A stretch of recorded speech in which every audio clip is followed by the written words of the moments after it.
Welcome to the Holding Priority Podcast, the Magic the Gathering CEDH podcast. I'm Cardboard Cryptid. I'm the Gaming Ghost. On today's episode, we'll discuss the 2025 wrap-up, Part 2, where we go over the new cards that were added to CEDH. It was a good year for Magic, man. Yeah, you guys really seem to like all the stats and everything from the last episode.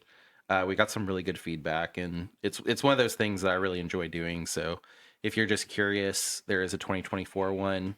Watched it recently. Really nostalgic. And I don't know about you guys, but after that episode, learning what I did, I kind of made some edits on my deck as well.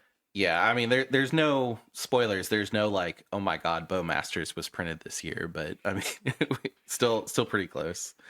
Before we get into it, let's go into our shuffle up, though. It was on time today. We got some new comments. So we got our favorite commenter, Cully Cuniff. Love the list of cards. They're definitely going to stick around or be even better in the future. Yeah, that's referring to the commanders from 2025.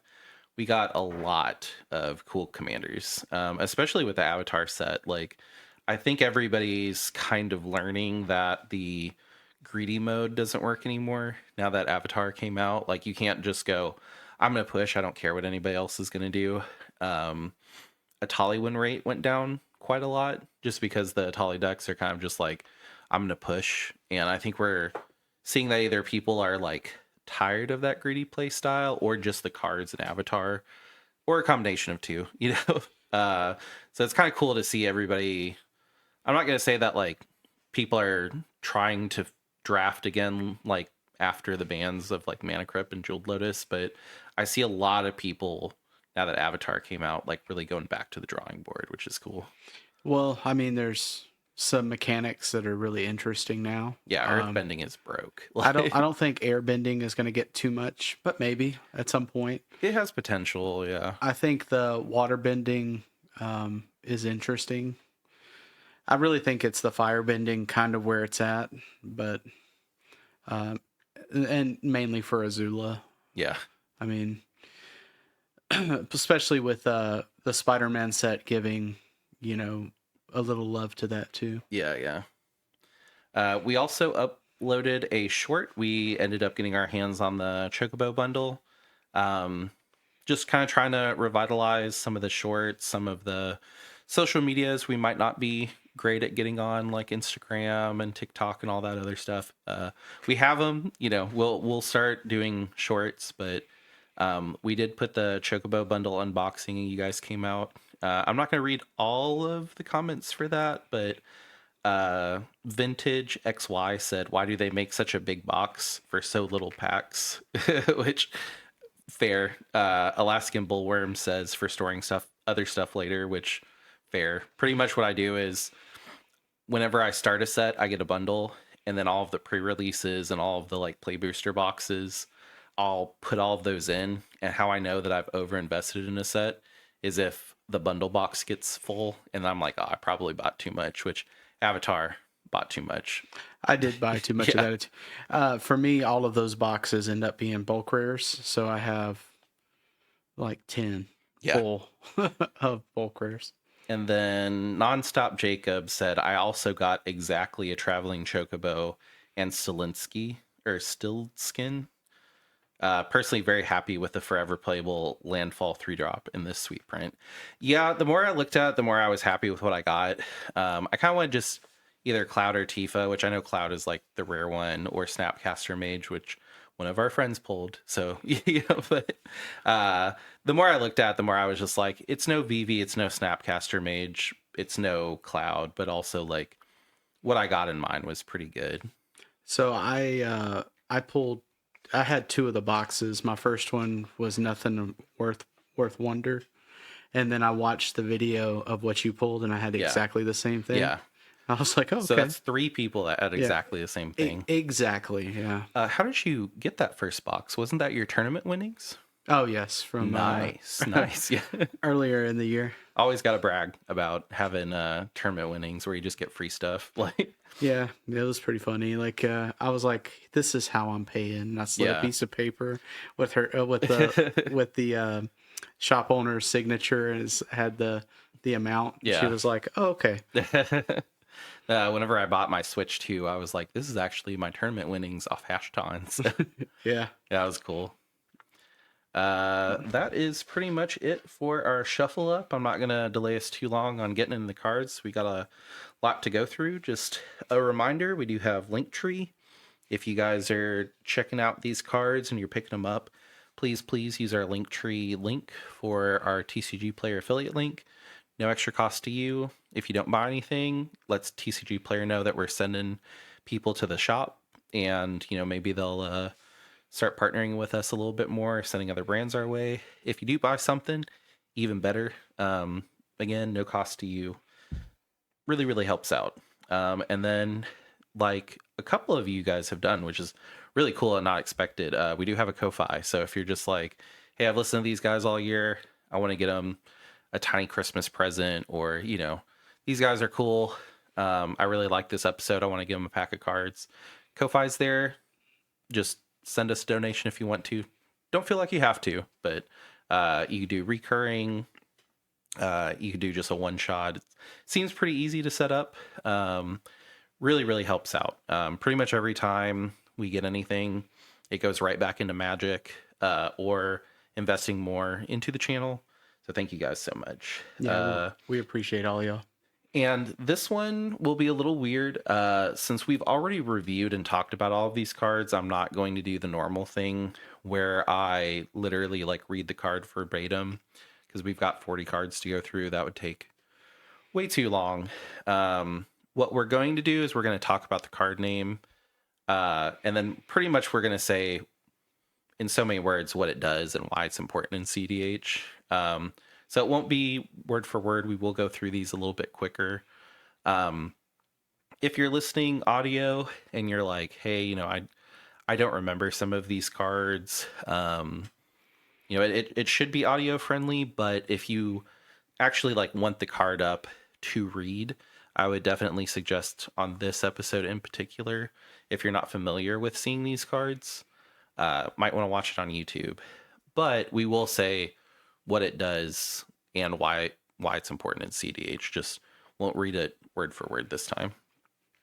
And we will not be reading them. It'll just be a straight, hey, this came in this year. Isn't that cool? Yeah. Yeah. Where it goes. Yeah. All right, let's jump right into it. So the first card that's up for CDH for Ether, was it Ether Drift or Etherworks? I always forget. Aether Drift? Aether Drift. Yeah. I believe. Yeah. That set, whenever it came out, I was just kind of like, this is not a great CDH set. There were definitely like some commanders that we saw, and we did a like, hey, these are kind of spicy commanders. At the time the video came out, I did think that they could compete, and then we got so much good stuff that they kind of all fell to the side. But Repurposing Bay, it's an artifact that basically is a... It's a Tivit card. It's a birthing pod for artifacts. Arkham, Dragonson, like any deck that has blue that cares about going and pulling things out is really good. You can pay 2, sacrifice an artifact. You could turn your clue into a Graph Digger's Cage. Because it's always mana value +1 to the sacrificed artifact's mana value. You can sacrifice a Soul Ring for a Cursed Totem. I think when we seen this earlier in the year, this is time sieve to field with very little. Yeah. Also, like you said, clue or any token into Graph Diggers, which, I mean, Tivit likes all that stuff. Yeah. There's also like artifact creatures that have like affinity that you can bring them out, and then all of a sudden you can just sacrifice them and go get a God Pharaoh's Throne, or you can go get like Portal to Phyrexia. I have seen this probably 3 times this year, and every time it's been pretty scary. It is a scary card. Like, and since you don't see it often, Yeah. you have to read it a couple of times.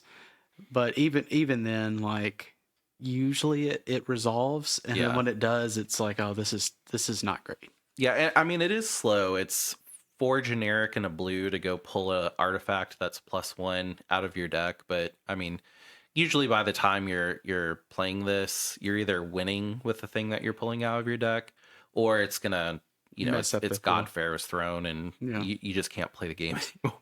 Yeah, it just messes up the game. That, or you just put it out and let everybody do whatever they're gonna do, and then on your next turn, you're like, okay, well now I'm gonna get this giant one-sided stacks piece, like GG. This is on my list of things to put into Tibet if I rebuild it. Oh man, I want to build Tivit so bad. There's a lot of good synergy that's came out this year. Yeah, he's been doing a lot better too. And I mean, now that we're getting to more of a mid-range, I mean, I think personally our local scene, even in like tournaments that we do that are a couple hours away, like everybody's still in that, like, I just need to push and be greedy. Just be fast. Like Atali is kind of tearing up our local scene still, but I will say that Atali has been getting up there, but not like really clearing top 16. Like, it's not at the top 4 table, even on our local scene. No, it's a good kind of go through the slog of the tournament, and then when you get to the top tables, everybody's like, "Well, We need to deal with this. We stop this immediately." Yeah. And then we, whoever didn't spend as much resources to do it wins. Yeah. Next one is Stock Up. This is a sorcery that just lets you look at the top 5 cards of your library, put 2 of them in your hand and the rest at the bottom of your library in any order. This is good because you can go pretty deep for 3 mana. It is a sorcery speed. It does get around Bowmaster, which has been kind of a problem. So I have seen it in those blue decks that kind of care about their mana dorks, where they're like, maybe I don't put out a Ristic Study this turn. Maybe instead I go get a Stock Up and remove the Bowmaster and then play my Ristic Study next turn. It's not something that is like a staple yet. But I mean, looking at the top 5 and then putting 2 to hand and then taking the other 3 that you didn't necessarily want and putting them to the bottom is pretty good. Not a huge staple, but it's one of those picks that people have. I believe that some of the top players were running this for a little while. I believe Comedian had it in one of his lists. Yeah, I think he had it in his canon list. And I want to say that Freedom Waffle tried it, but I'm not I'm not 100. I don't want to put. I know for sure Ian did. It's always crazy to think that you're in like a tie situation and then you draw your next card and you're like, oh man, yeah, I got this game. And like for Stock Up that you can do it for 5 cards is kind of crazy in CDH. Like your deck should be built to where in 5 cards, if you can get 2 of them, that should drastically change the game for you. At the cost of 3 is, I mean, it's an investment, but it's pretty good. Yeah, I mean, I think when we reviewed this one, we said to put it aside. And if you did, I think that I don't think it's there yet, but I do think that it's always good to know that it's there. Well, I also think it's kind of expensive. I'll look that up real quick, but Is it did it go up in price? Yeah, I think whenever we said, so it's an $8 card. Yeah. Yeah. So it was one of those things that we were like, this is going to be popular in like standard at the very least. So like put it aside. And at the time, I think it was like a $2 card. It was like $1 or $2. Yeah. Now it's like an $8 card. So, pat ourselves on the back. If you listen to us, you've got some good trade fodder now. Yeah. You're not breaking the bank, but it's definitely, you could easily, if you opened a bunch of this, have 6 or 7 of these and didn't even know it. Yeah. All right, that is Stock Up. Molt Tender. So Molt Tender is a single green creature that you tap it, mill a card, tap it, exile a card from a graveyard, add 1 mana of any color. It's a 1/1. It's basically a Birds of Paradise with an extra step. I know that one of our local people that they're running Sultai, they had listened to one of our old episodes and was like, why am I not running this card? And add it to their list. And I've seen them play it, and every time they're just like, it is literally a second Birds of Paradise. Like, extra steps, but For the most part, if you have an opening hand and you have a Molt Tender, you're probably just going to be like, oh, well, I play my sack land, I put out my Molt Tender, I pass, and then I have 3 mana on turn 2. I mean, it's yeah. Or, Lotus Petal, or, I think for them, it's more of an extra Deathrite Shaman, yeah, which I mean, Bird's close. yeah. It's a good card. I don't know the pricing on it offhand, and I don't think it's very expensive. But if you're looking for a mana dork that's 1-drop Yeah.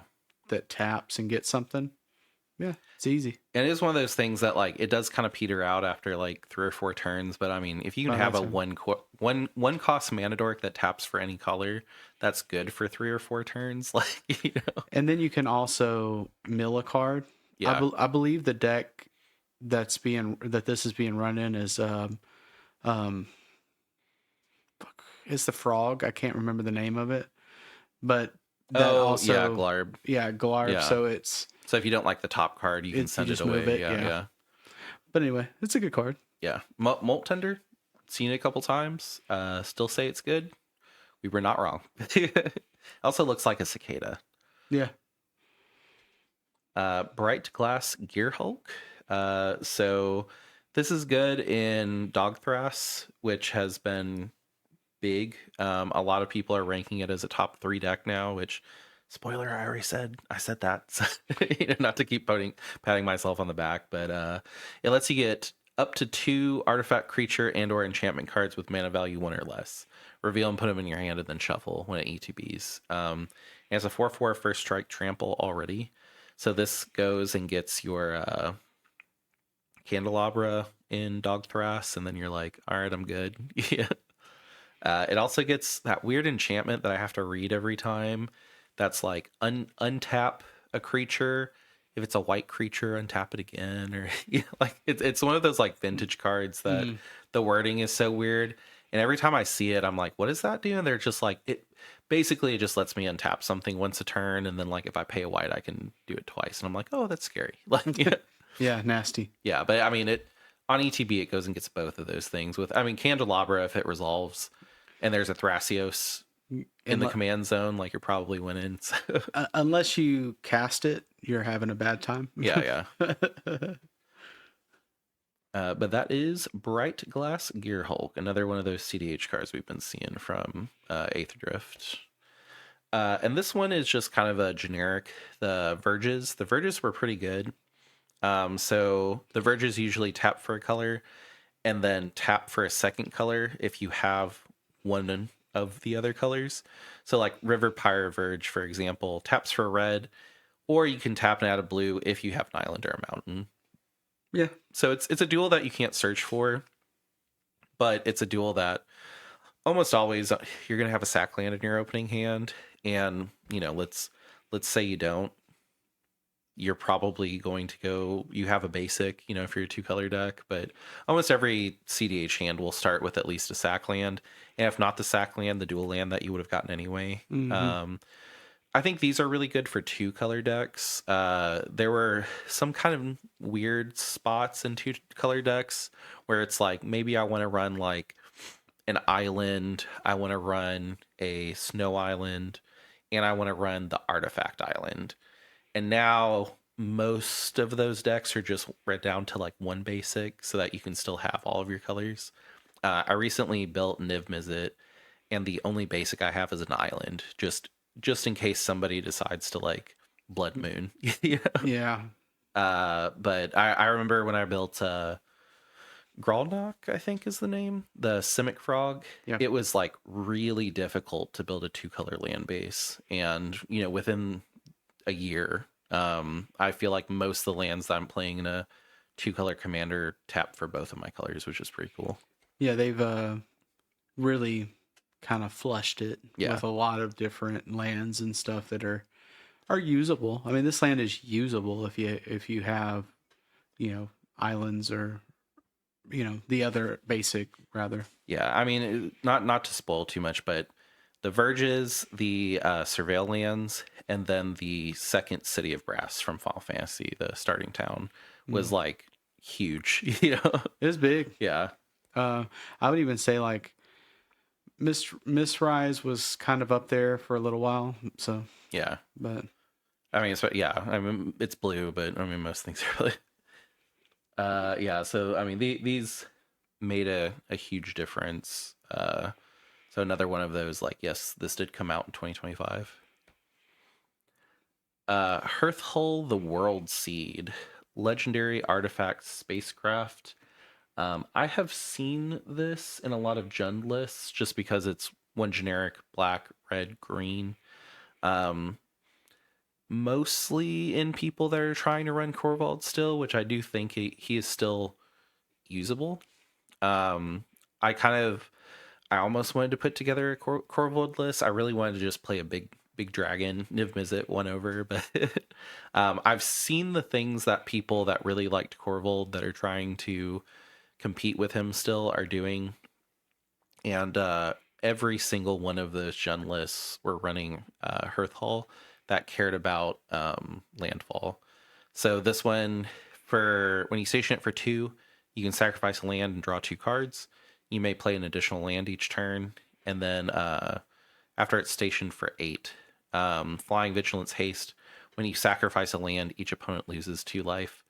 So if you have squandered resources and Reign of Filth, you pretty much can just look at the table and be like, you're taking 20, which is kind of crazy. yeah, I haven't seen it personally too much, but I think it is something that's really scary. This is a scary Corvold card. Yeah. And the other thing is Corvold gets giant. So Corvold, you can literally build him up, and then he'll get to 8 toughness, and then you can just tap him and be like, I'm going all in this turn. And then sack a bunch of lands and just be like, all right, everybody's going to take about 20 this turn. And then it is flying vigilance haste 6/7. So you're just like, you're at 6, right? Because you necropotence, or you spent some life this game, you're dead. Too bad. Yeah. It's a cool card. It was one of those cards that I wasn't a really big fan of the spacecrafts, and I see this one, especially in Corvold, which, I mean, Corvold getting anything kind of warms my heart. So was cool to see this one. Not super popular. I haven't personally run into any gen lists, and if I did play a gen list this year, it was kind of like, oh, that's cool that you're playing gen. What are your points at? And they're like, Not much. 0 to 2. And I'm like, yeah, I really think that is Magic's 2026 goal is don't break Jund in Modern, but make it good in Commander. Which really all they need is just to make a really good legendary creature in Jund. I don't know why they're so afraid of it. It's like, it's not blue. Yeah. But that is Hearthpull, the World Seed. I think a lot of the Jund players are still kind of hurt on the Dockside ban.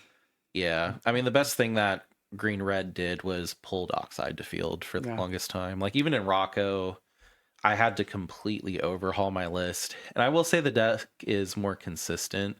It's less explosive, but it's more consistent, which I like. But yeah, I mean, green red in general kind of took a hit without Dockside, but I mean, Atali got right back in there. Like, I think overall it was pretty good. Speaking of Atali, this is Avendo Brush Razor. So this one, whenever you sacrifice a non-token permanent, exile the top card of your library. During your turn, as long as you sacrifice a non-token permanent, you may play the cards exiled with this creature. So that basically is a second hand that builds and builds and builds. And as long as the creature exists, it's a hand that you can play. As long as you've sacrificed a non-token permanent that turn. And then it itself taps and sacrifices a land to add 2 red. And that could be a land that you've already tapped for mana. So you could literally just go like, all right, I tap this Tundra for a white. Tap this thing, sacrifice land, get 2 red. I'm floating a white, red, exile something off the top. Oh, cool, it's a Jessica's Will. Cast Jessica's Will.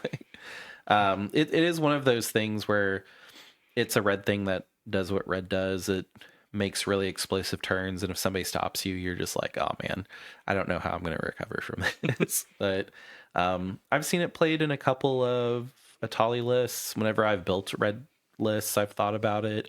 It almost went into Rocco.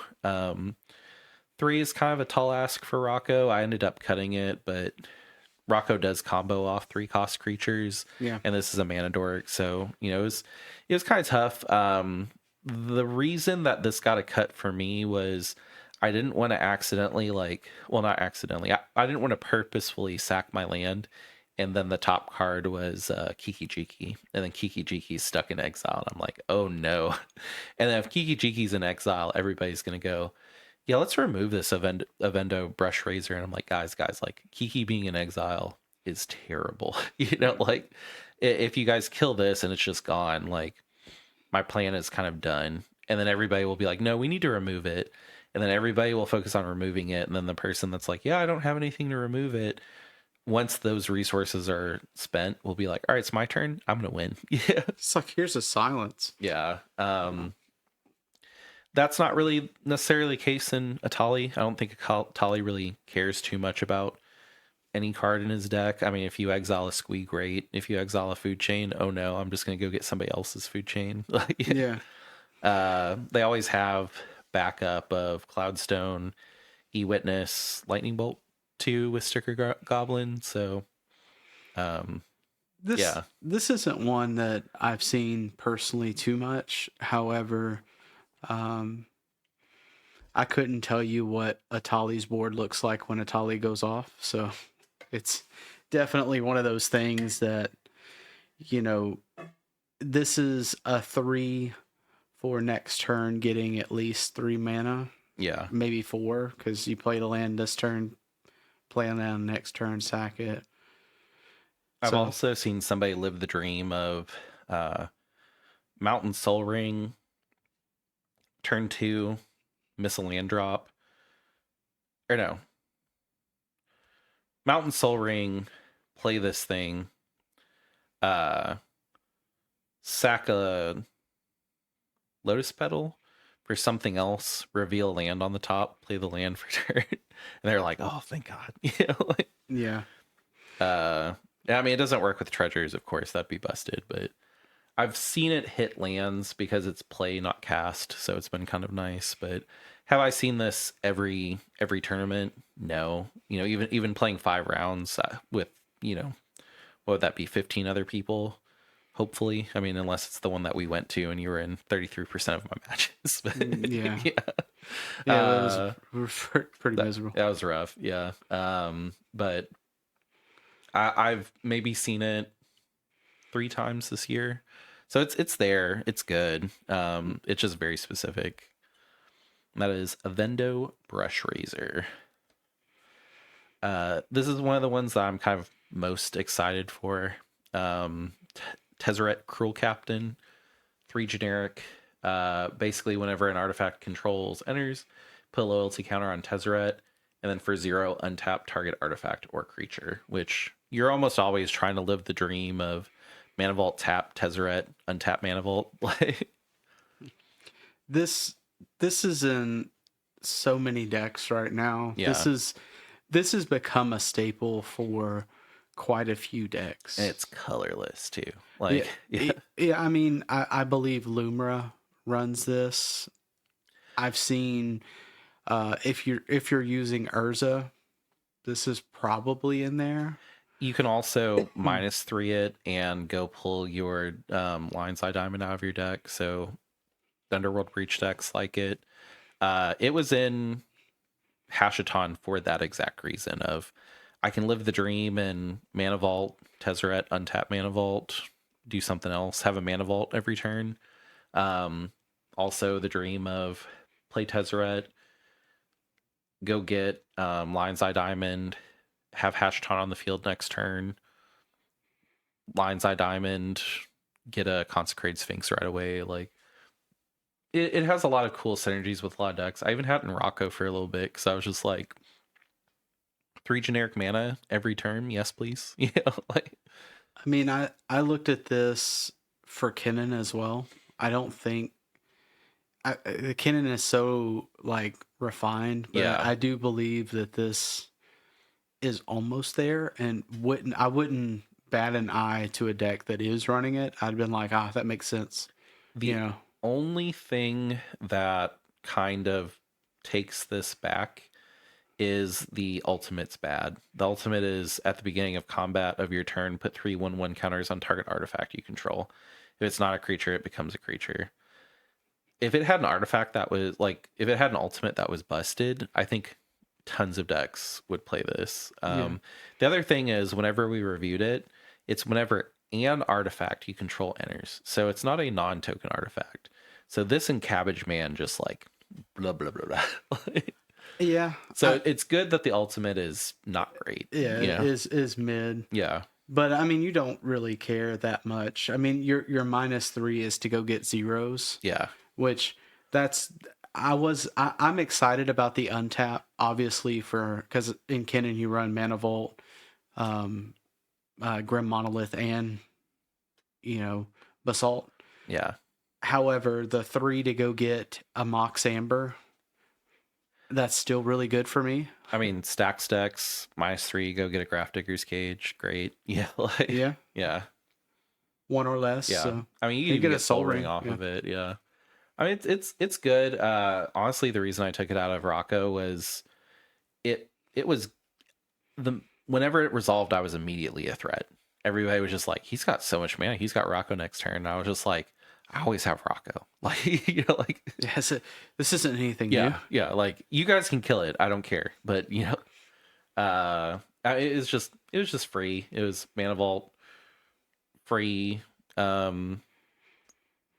Free Planeswalker, maybe get some value out of it next turn.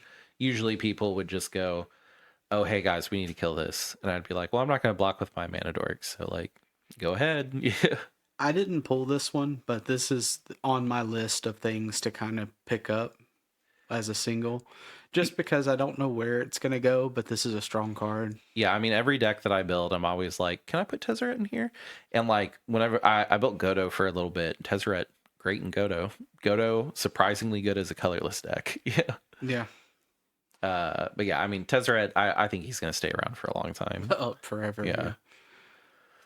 Yeah. Starfield Vocalist, costs 4, 3 generic and a blue. You can warp it in for 1 generic and a blue, which basically you can cast it for its warp cost. You exile the creature at the next end step, and you may cast it from exile later on a later turn.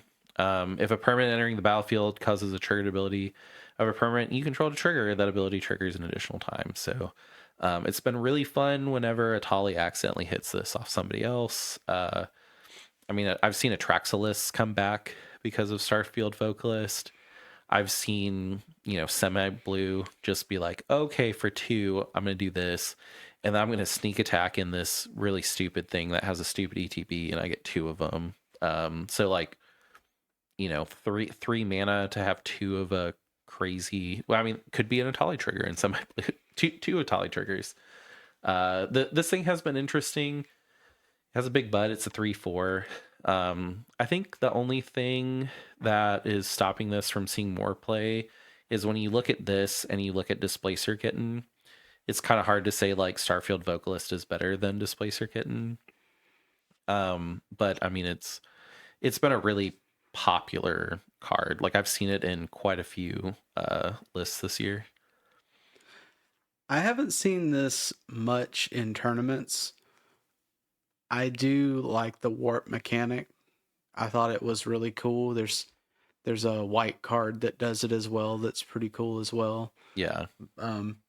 However, this one, I don't necessarily play a whole lot of ETB blue decks. I've gone against a lot of semi-blue. Yeah. Like, locally, I know one person that plays it, and it's one of those cards that, like, when it comes out, you're like, oh, that we're losing. I played a Glarb semi-blue in a tournament, which was interesting, that ran this, and I have seen it in a couple of Atraxa People are trying Atraxa again because of this, which is kind of cool. I definitely see the Atraxa synergy here. Yeah. but that came out this year. Another thing to just, I mean, watch for. It's a 4-cost creature that just doubles ETBs, and you can just pay 2 and be like, I'd rather just pay 2 this turn and it go away. Yeah. But if you're winning, you don't care if you pay 2. Yeah, no. This and the you probably pay 2 way more than you pay the 4. So I don't think I've ever seen it cast for its full cost. Mm-hmm. It's either been hit off an Atali trigger and we're like, all right, GG guys, or someone's warped it out. Mm. That's Starfield Vocalist. Next one, Famished World Sire. 5 generic, 3 green. It basically enters, you look at the top X cards of your library, where X is this creature's power. Put any number of land cards from among them on the battlefield tapped and shuffle. As this creature enters, you may sacrifice any number of lands. It enters with 3 times that many 1/1 counters on it. So this is a Lumra card. If they have 7 lands, it enters as a 21/21, and they look at the top 21 cards of their library, and 30 minutes later, they win the game. Same turn. I've seen it cast twice, and every time it's been cast and resolved, it's won. Yeah, it's a win. Yeah. So it's one of those cards you don't see it unless you lose. Yeah. And it's after a while, so if you haven't seen it and you have lost to Lumra, you may have lost to this. And you just didn't know it. You're just like, oh yeah, what started this 20 minutes ago? Oh, Famished World Sire. I mean, just cool. I think Lumra is a really cool deck to have in the format. I'm glad that so many people are like, I want to play a bear, a big green bear. I'm really glad that the guy that drew the Charizard Pokemon card drew Lumra, so you can see like their evolution as an artist. And I almost built the deck because I was like, I want to play Charizard Bear. It's crazy that mono green bear does mop up in some brackets. It was scary. I mean, me, you, and one of our friends were in a pod together, and Lumra was there, and we looked at him and we were like, hey, we all know each other and we all played for like 3 hours straight last night. I think we should tie. And they were like, nah, I'm on Lumra. I think I can still beat you guys. And I was just like, that is a fair assessment. And they almost did. So yeah, it took way more than we should have to stop. Yeah. We had two Dranaths out, and they ended up just command beaconing Lumra to their hand, and I was like, uh-oh, that's it, guys. Yeah. I think another turn would have had it. Yeah, I had to pretty much do everything in my power to wipe their board. And then the Tim Nadargo was just like, I could slip in now. And then, did their thing. Just one. Yeah. Which, I mean, fair. Yeah. That's what you play for. Anyway. Yeah. That is Famished World Sire. Frenzied Baloth. I hate this card. 2 green. This spell can't be countered. Trample Haste. Creature spells you control can't be countered. Combat damage can't be prevented. It's a 3/2. It's pretty fun to just get this out right away and swing at somebody. Like, turn 1, Frenzied Baloth, beam somebody for 3 is pretty funny. Yeah. Yeah. Because it has Trample Haste. And then there's so many times where, like, I'll play Rocco and I'm like, oh man, someone played the One Ring. Yeah. Guess I gotta go get my Frenzied Baloth to kill him. Yep, that's why I don't like this card. And then the other thing is combat damage can't be prevented. It doesn't just say combat damage you control. Like, creatures you control, combat damage can't be prevented. It's every single person can look at the person with the One Ring and just go, I'm gonna hit you. Just to show you a lesson. It's good. I mean, it's a 2 cost that has 1, 2, 3, 4 lines of text and is still a 3/2. Trample and haste. It's crazy. I mean, it's just really nice to know that your creature spells can't be countered. It's basically the I always forget the name, the 1 cost elf that can't be countered. Green spells can't be countered. That one's better. I want to say Arbor Elf, but I don't think that's it. No, Arbor Elf untaps a forest. I always forget the name of it, but it's a second one of these in a creature deck, which, I mean, we see a lot of creature decks. Gets through One Ring protection. It's one of those cards that I always ask myself, like, is this still in Rocco? And then whenever somebody plays a One Ring, I'll be like, let me sack a land and see if it's still in my deck. And I'll go through my deck and I'm like, yeah, it's there. So it's like, doesn't really ever show up in my hand, but when I need it, I need it. So I mean, if it tapped for green, it would be green incarnate. It has everything that green does, just about. I mean, with Enduring Vitality, does tap for green. Yeah. I mean, Most of the time in Morocco, if it's out, it taps for green. Yeah, it's a cool card. it's good. I'll give it to it. I just one of my favorite things is I don't really do it as much anymore because really my turn one should be a mana dork. But if we're just playing for fun, I'll try to get Frenzied Baloth out, and I'm just like, which one of you deserves to take 3 trample haste? Like, that is Frenzied Baloth. Ice Till Explorer is another. I mean, just overall, I think the theme of the year was just green got better. Honestly, it did. Yeah. Also, this is also a Lumra card. So. Yeah, Lumra, Kenrith. I've seen a lot of lists. It's kind of expensive, so it costs 4 and it's a 2/4. You can play additional land on each of your turns. You can play lands from your graveyard, and whenever a land you control enters mill a card, whenever you do a sack land, which every turn you can play a sack land. So you can play sack land, mill, go get the card, mill, play your other sack land, or play the same sack land, go get the other land, mill, get the mill. It's one of those things where like when someone has it, they're playing a land for turn takes like 5 minutes because it's sack, mill, get it, shuffle, mill, play it again, sack, mill, get it, shuffle, mill. You can't shortcut when this thing is out, No. and that's why it's a 2 out of 5.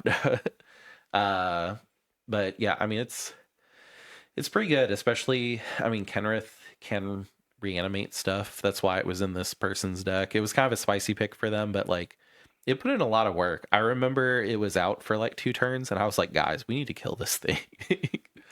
Yeah, I mean, and then you'll be ahead of the curve. Yeah, forever. Yeah, and like I will say in 5-color decks, it's a little bit harder because like you'll get to the point where you're like, have I gotten all of my swamp? Like all of the lands that are swamp mountains, are they all out here? Oh yeah, I just played the sack land and I don't have a valid target. Like dang, you know. So you still do need other sack lands, but I mean it's consistently you'll have your land drop for turn, and consistently you'll have both land drops, like Yeah, your normal and the additional. both of them. Yeah, And you're if you care going about crazy. milling, even better. Yeah, You'll have no mana problems at all with this card. yeah, and like 4-cost investment, so it should be good. But I've seen it quite a bit. I think I've seen this more than the red bug that looked the same. Green bug better than red bug. Yeah, I think yeah, for sure. That was Ice Till Explorer. Tataru Taru. What can I say about this card? Great. You know, like 2 cost, whenever it enters, you draw a card, target opponent draws a card, and when someone draws a card, if it isn't their turn, create a tap treasure token. It only triggers once a turn. I don't know necessarily about the listeners' meta. Like if you at home are listening to us and you're like, this card really doesn't do much. But out here, right now, we're seeing this kind of fall backwards a little. Yeah, but it's never gonna completely fade. This is an evergreen card in my mind. It's too strong. Yeah. And I mean, I did cut it from Rocco. It's a 0/3. I have way too many things that have like no power. Like there'd be times where someone's like, hey, this guy's at 3. Can you kill them? You have 5 creatures. And I'd be like, no. I have 2 damage on them. Like my biggest creature in my deck is my commander, and it's a 3/1. They're like, well, you have 5 costs in your deck. It's like, yeah, Kiki Jiki. He's like a 2 power. Like, I think really the only swinger I have in that deck is Elish Norn, and she's a 4/7 vigilance. And I'm just like, whenever I have her out, I'm just like, yeah, I've got 4 damage to send her out.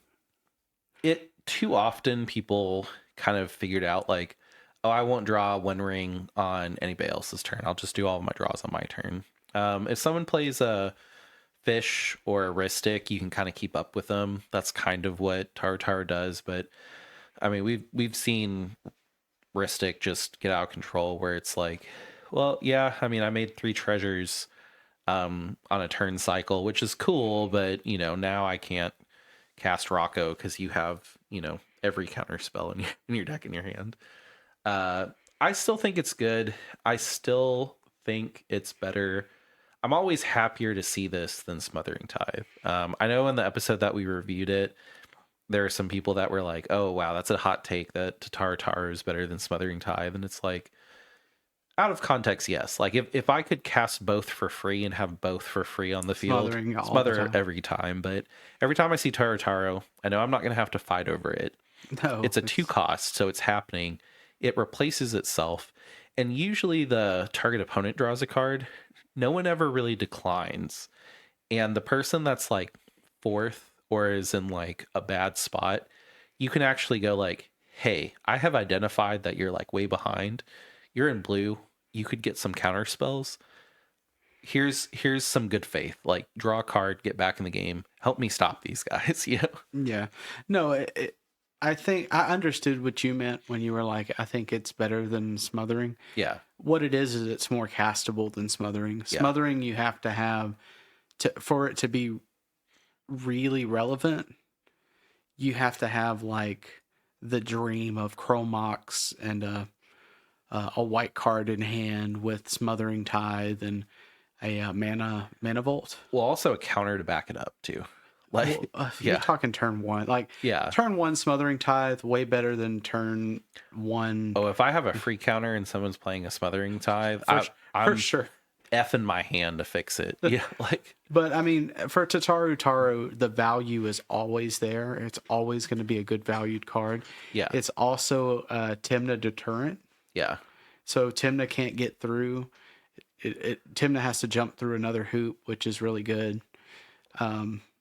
It also makes people draw at sorcery speed too. Like Yeah. people can't keep up. They can, but they know that they can't keep their one ring up and be like, "Oh, let me wait until like it's relevant." Maybe I don't draw with it. Maybe I'm at a good spot and I don't keep taking more damage. Like people have to go, yeah, on my turn I need to make the decisions if I'm drawing stuff or not. Yeah. I mean, I don't think any player, if you deny the fact that this is good, it's really hard for me to understand it because it's 2 for a tap treasure and a draw at the very least, and then with the possible next treasure.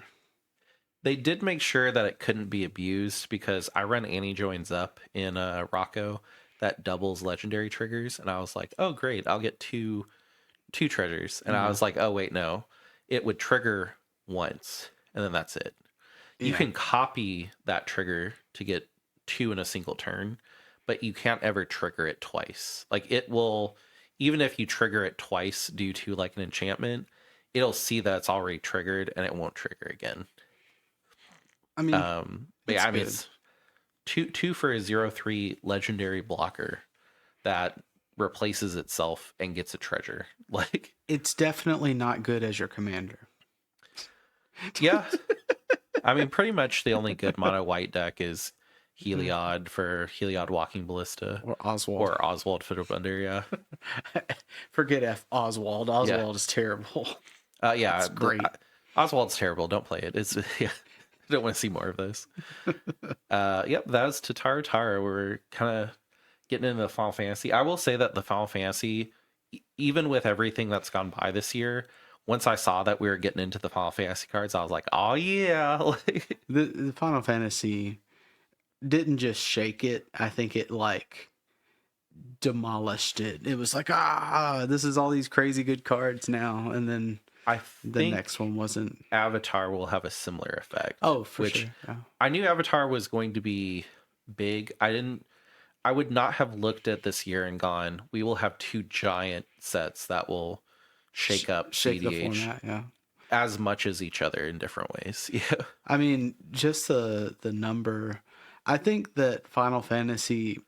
This is a hot take, but I think Final Fantasy was better overall because it gave you the commanders, Yeah. whereas Avatar, you got a couple, but I mean, Aang and maybe Azula is like the two that I can think of off top. I mean, I think the biggest problem in the format was green not is not great in CDH. So we saw a lot of blue farm because like it's every color but green. Like there's not really much reason to run green. So blue farm was like, yeah, like pretty much every deck became, if you're not running, like if you're running Esper, you might as well run blue fire.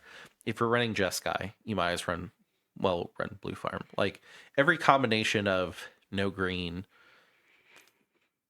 most people would just go, I'm just going to add a color and run blue farm.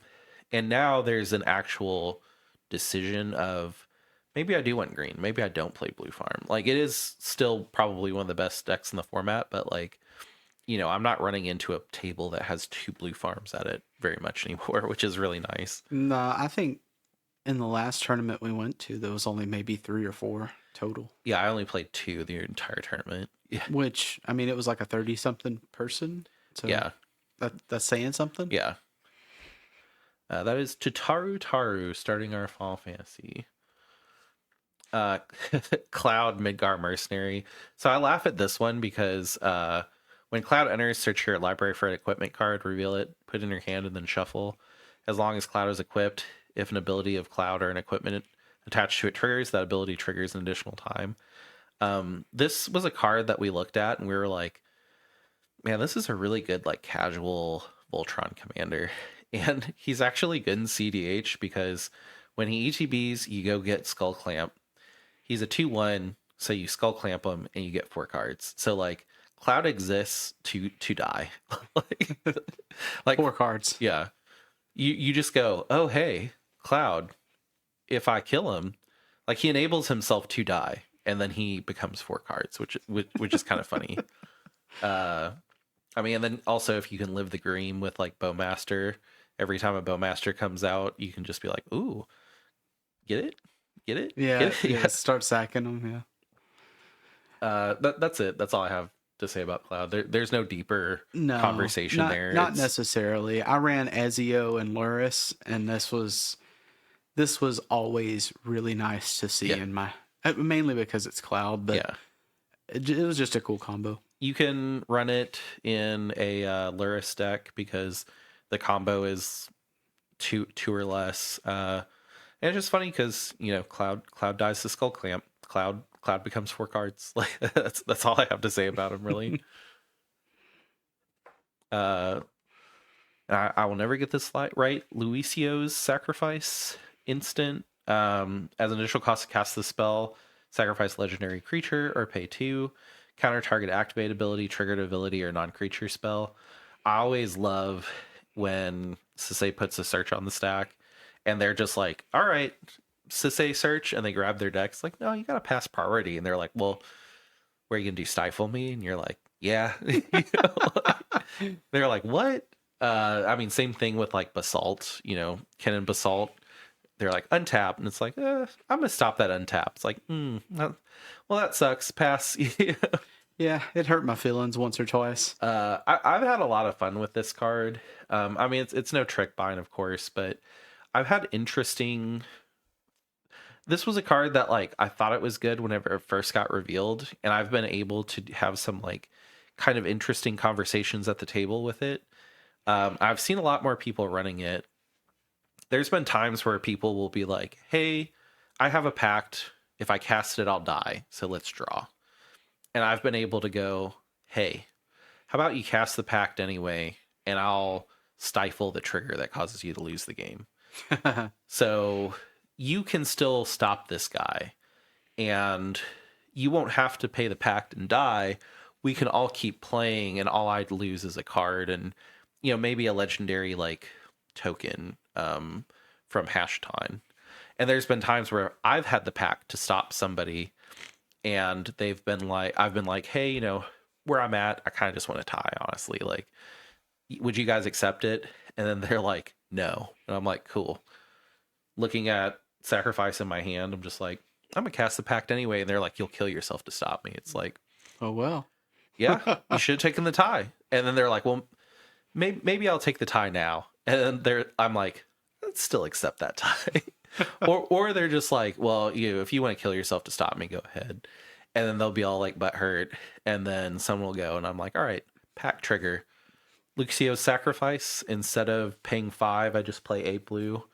Cool, I can take my turn. I'll drop a Rhystic Study, pass. Maybe that'll get me into the game. If you guys can kind of cast into it and see that I saved us and get me back in the game, that'd be cool. If you guys don't, F y'all. But it's enabled some pretty cool politics, and just the fact that I can stop a pact trigger of myself or somebody else. I've also seen people take an extra turn and then just be like, oh man, okay, well, I thought I was going to win. I didn't. I'll just, the delayed trigger that makes me lose the game on Final Fortune, that delayed triggered ability, I'll counter it. Cool. Yeah. It's cool that people have kind of warmed up to this card, because when we seen it, it was like, oh, this is pretty good. Like, I think almost every Rogside deck runs it now. oh yeah, you should. Yeah, if you run Rogside, you run this. You'd much rather sack it for like a Flare of Duplication, but I mean, this is a good second. Yeah. I mean, if it's sack it or lose, this Yeah. is it right here. Yeah. I mean, is it a force of will? No.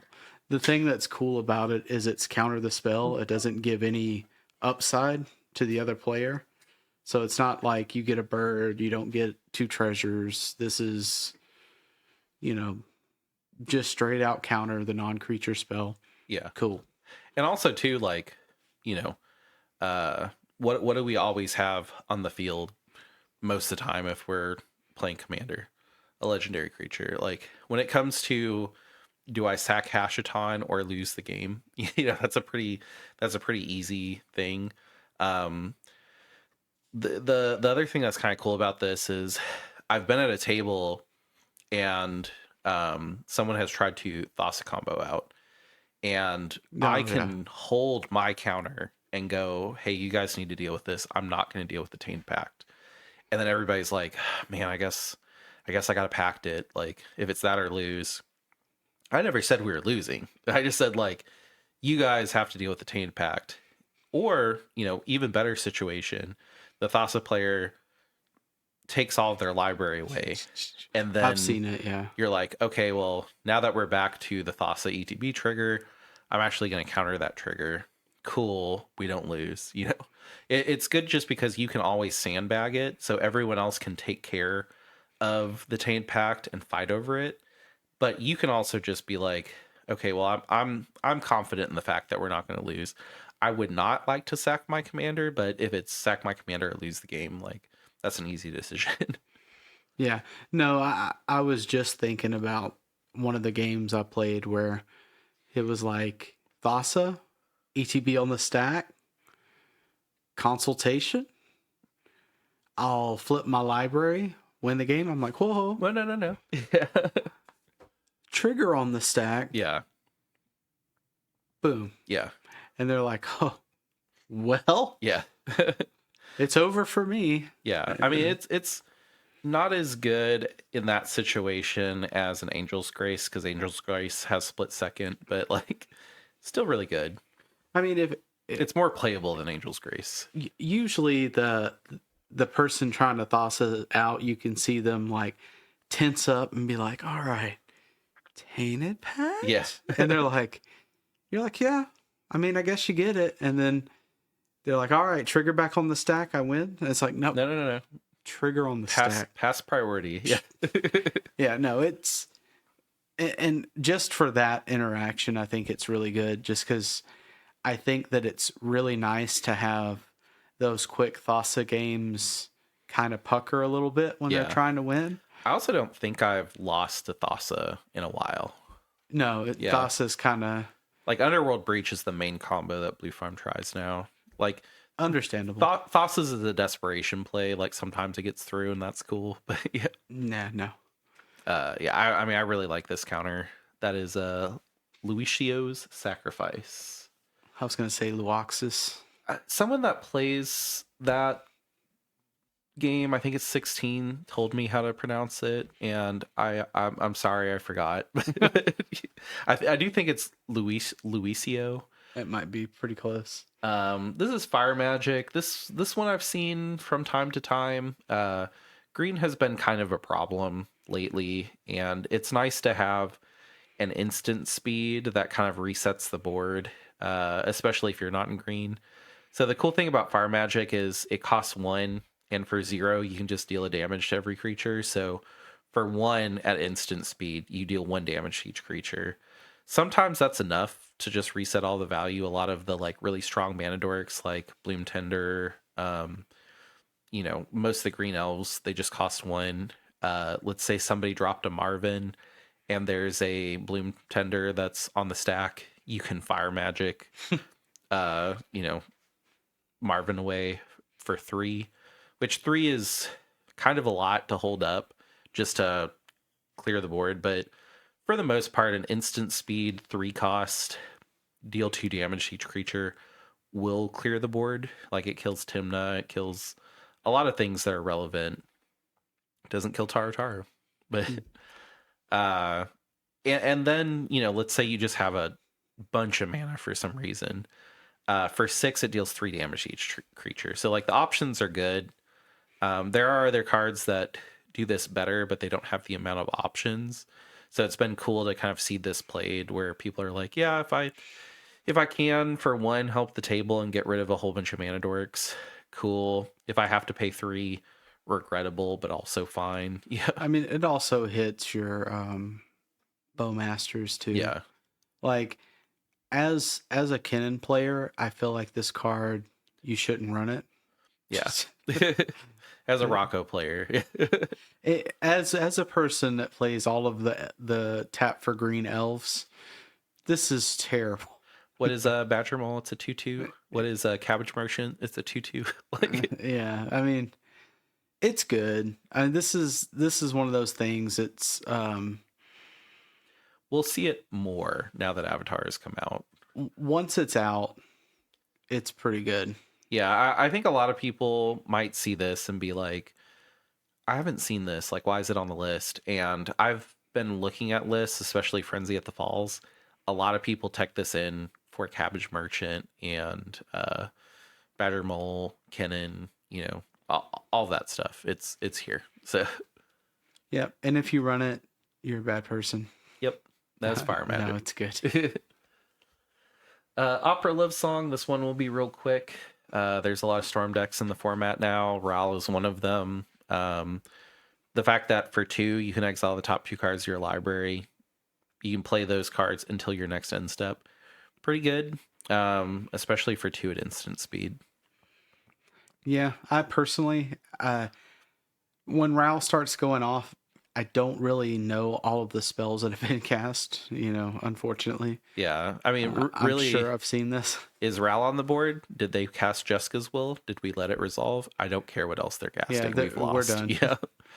No, it's a good tool in the tool belt. I mean, obviously, I don't think that this necessarily loses you the game. I think this is a long string of events that have lost you the game. However, it's one of those things where if they're casting this, they might have run out of fuel, and going too deep is a lot. So too deep for 2 is a lot.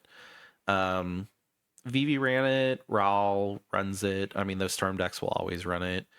It's good for its effect. It's instant speed. You can play around stuff. Not many decks will run this, but it exists. So I wanted to kind of capture it in this podcast. Torgal, a fine hound. 1 and a green, taps for 1 mana of any color, and whenever you cast your first human creature spell each turn, that creature enters with an additional 1/1 counter for each dog or wolf you control. So it's in Sisay, it's a legendary arcane signet that can't tap the turn it comes out, but it'll make Sisay bigger. on the next turn.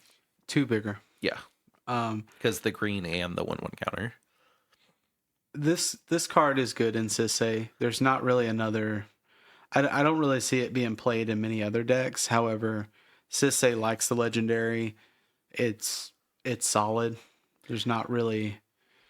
It's always surprising how often Torgal comes down, and then Sisay is cast with a Soul Ring, and then we just lose. And it's like, well, Sisay is a 4/4 now because of just Torgal. So I'm getting to Revy. With 3, I can get to Revy. Boom, boom, boom, boom. Yeah, like. I will kind of, if you're watching on YouTube, point out something over the last few cards that I've noticed. None of them have been rare. Yeah. Like, yeah. I don't think any of I think it was like 3. I think Taru. No, Luxio or the Lenoxis or whatever it is. I think it was the last legendary we played or put, but I mean, uncommon. Yeah. That's what I was thinking, which is crazy. So CEDH, not staples, but I mean, Torgal is, and Torgal is a CEDH staple for Sisay. The coolest thing has been, we'll go do a pre-release, and someone, let's say 5 people from our local area do a pre-release. Someone will be like, hey, did anybody pull Torgal? I want to test it. And I'll be like, yeah, and I'll check the price, and it's 25 cents. And I'm like, you just have it, man. And like, people are getting these cards pushed to them in their deck way quicker now, since everything isn't like super rare, and then I'm able to play against Sisay that is using Torgal, and I'm like, oh, this is a problem. And I would rather figure that out with a friend the day after a pre-release than figure it out at a tournament and lose. So like 25 cents well invested. I mean, when I believe when we seen it, I was like, this is Sisay all over. Like it's Arcane Signet legendary. Sisay gets 2 bigger off of it. But no, just so you know, if you're listening, let's say this is your first, and you think that it's expensive. Some cards are, yes, but it's amazing that some of these cards are just, pennies on the dollar. Yeah. Like big impact, not a big impact to your wallet. Yeah. I mean, not by no means am I saying that it's, cheap, because there is, it's what you make it. Yeah. Starting Town, kind of talked about this earlier. I've never seen it enter tap. I mean, basically, if it would come in tapped, you just don't play it. And it's a City Brass, but you can tap it for a colorless, which is great. Yeah, that's pretty much it. Yeah, it has come down. So let's say you don't have your ear to the trail type of thing. This used to be, I think, like a $50 card, and now I think it was like 30, and it was one of those things where I'm like, I'm not gonna spend that much for a land. And then I was able to get a foil pre-release print for like $12, and I was like, okay, this is happening now. Like, I did not buy this card for a long time just because I was like, none of my decks really need it. It'd be nice, but it's not a need. And I just recently picked it up because I was like, yeah, $12, like, that's not bad. It's just City of Brass, another one. Like, it's helped with a lot of mana fixing. It's gonna be a forever land. Yeah. Will you run it in every deck? I don't know. Probably, I mean, there's if it's different 3 or more colors. Yeah. I mean, there's different options, but this is never really a downside. I don't ever get this turn 4 and be like, oh man, if you have it, you got it. You know what happens when I get it turn 4? Next time I draw a Mox Diamond. It's played, yeah. Or maybe you play this turn 1 and you Mox Diamond your colors. Yeah. Just so you have, 2 tap for any colors. 1 life isn't anything.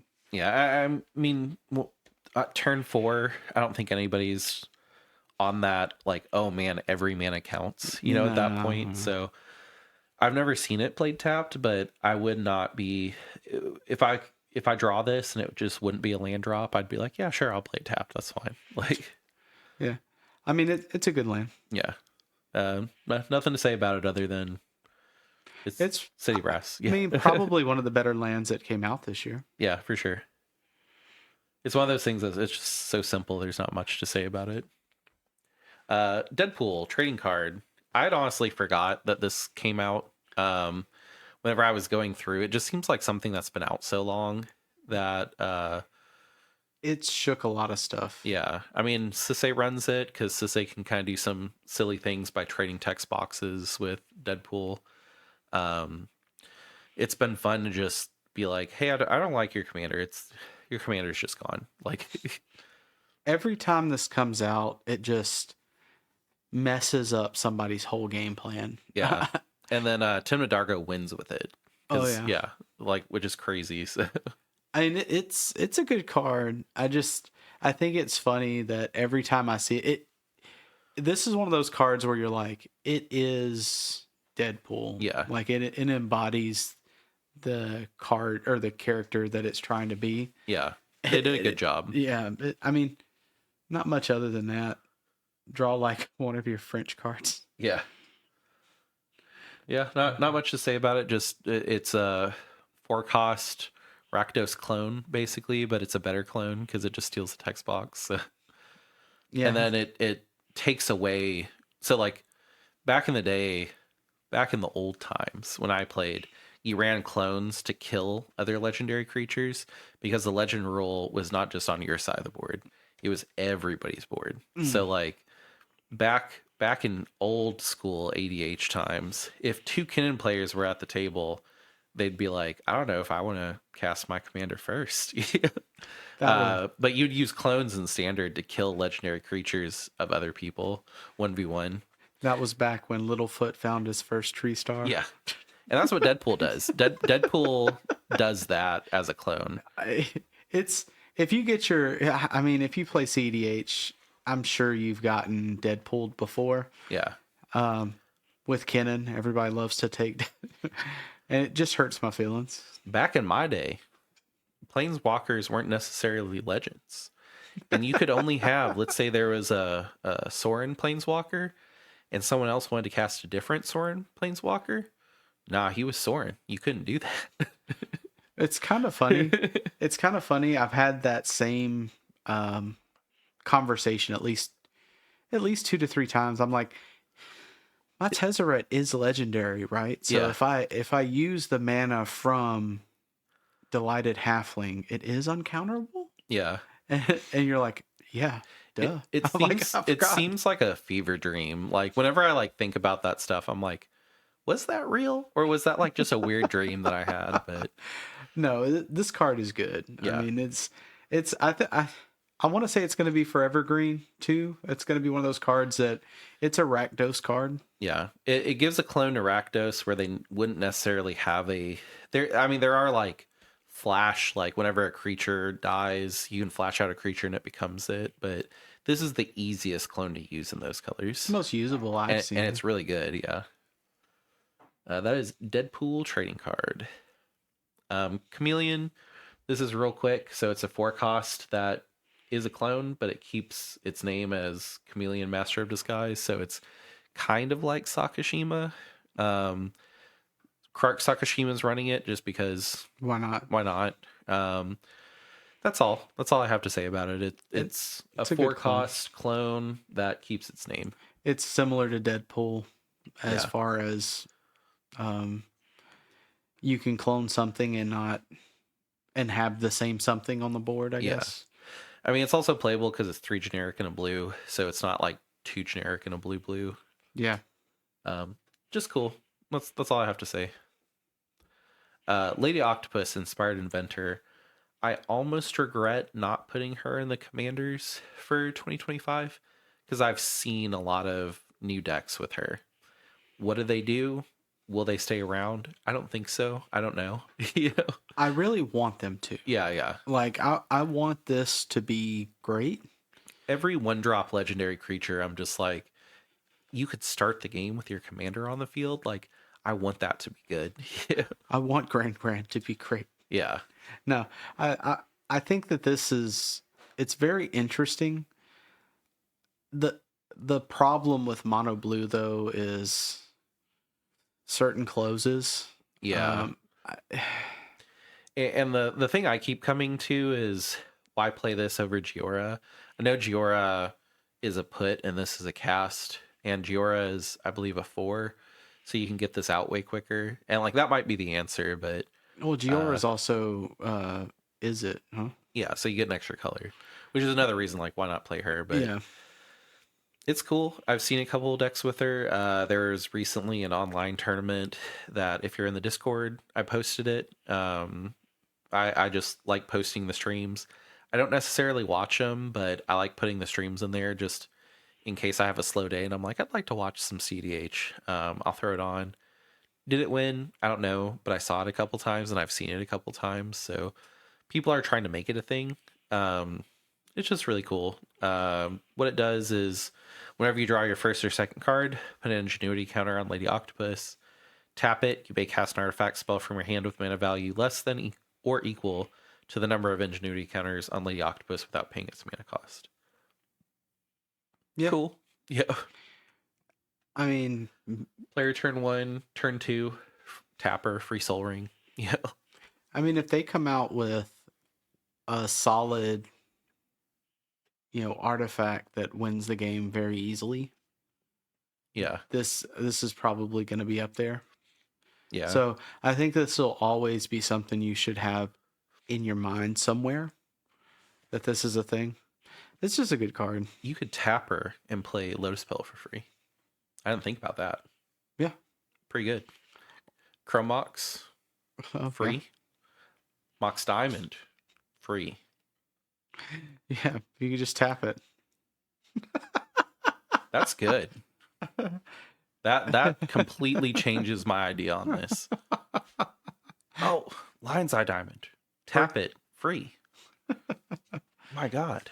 But I mean, I think the most playable thing is her turn 1, tap, free Soul Ring, free Mana Vault. Like, Yeah. makes your turn 2 potentially 3 generic blue. Pretty good. Yeah. I mean, you also get some silly stuff because it runs one ring. It's going to run, some of them crazy artifacts that come out. I mean, in that situation, turn 2, as long as you have your land drop, free Soul Ring, tap Soul Ring, tap 2 lands, free ring. Not free, but turn 2 ring. I think the positive for this is that you save your mana Yeah. for other, like, probably counters. But I Right. mean, Imagine dropping waterbenders, whatever skin or whatever, yeah, for free. yeah, I like it. I don't know where it'll be at exactly, but yeah. Yep. I mean, imagine this deck, but the style of Niv Mizzet, where it runs 30 counters and just drops rocks to be able to stop people.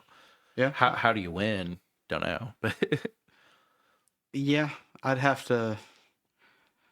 I think it's one or two cards away from being kind of silly, yeah, and there's lots of sets Magic's printing. So yeah. That was Lady Octopus. This is still Soulstone. This is another thing where it's like Torgal.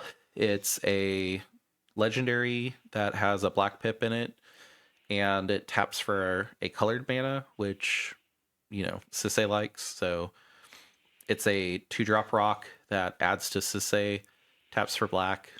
It's indestructible, so if you're playing one of those decks that, Culling Ritual, you won't destroy this rock, so you'll always be kind of up.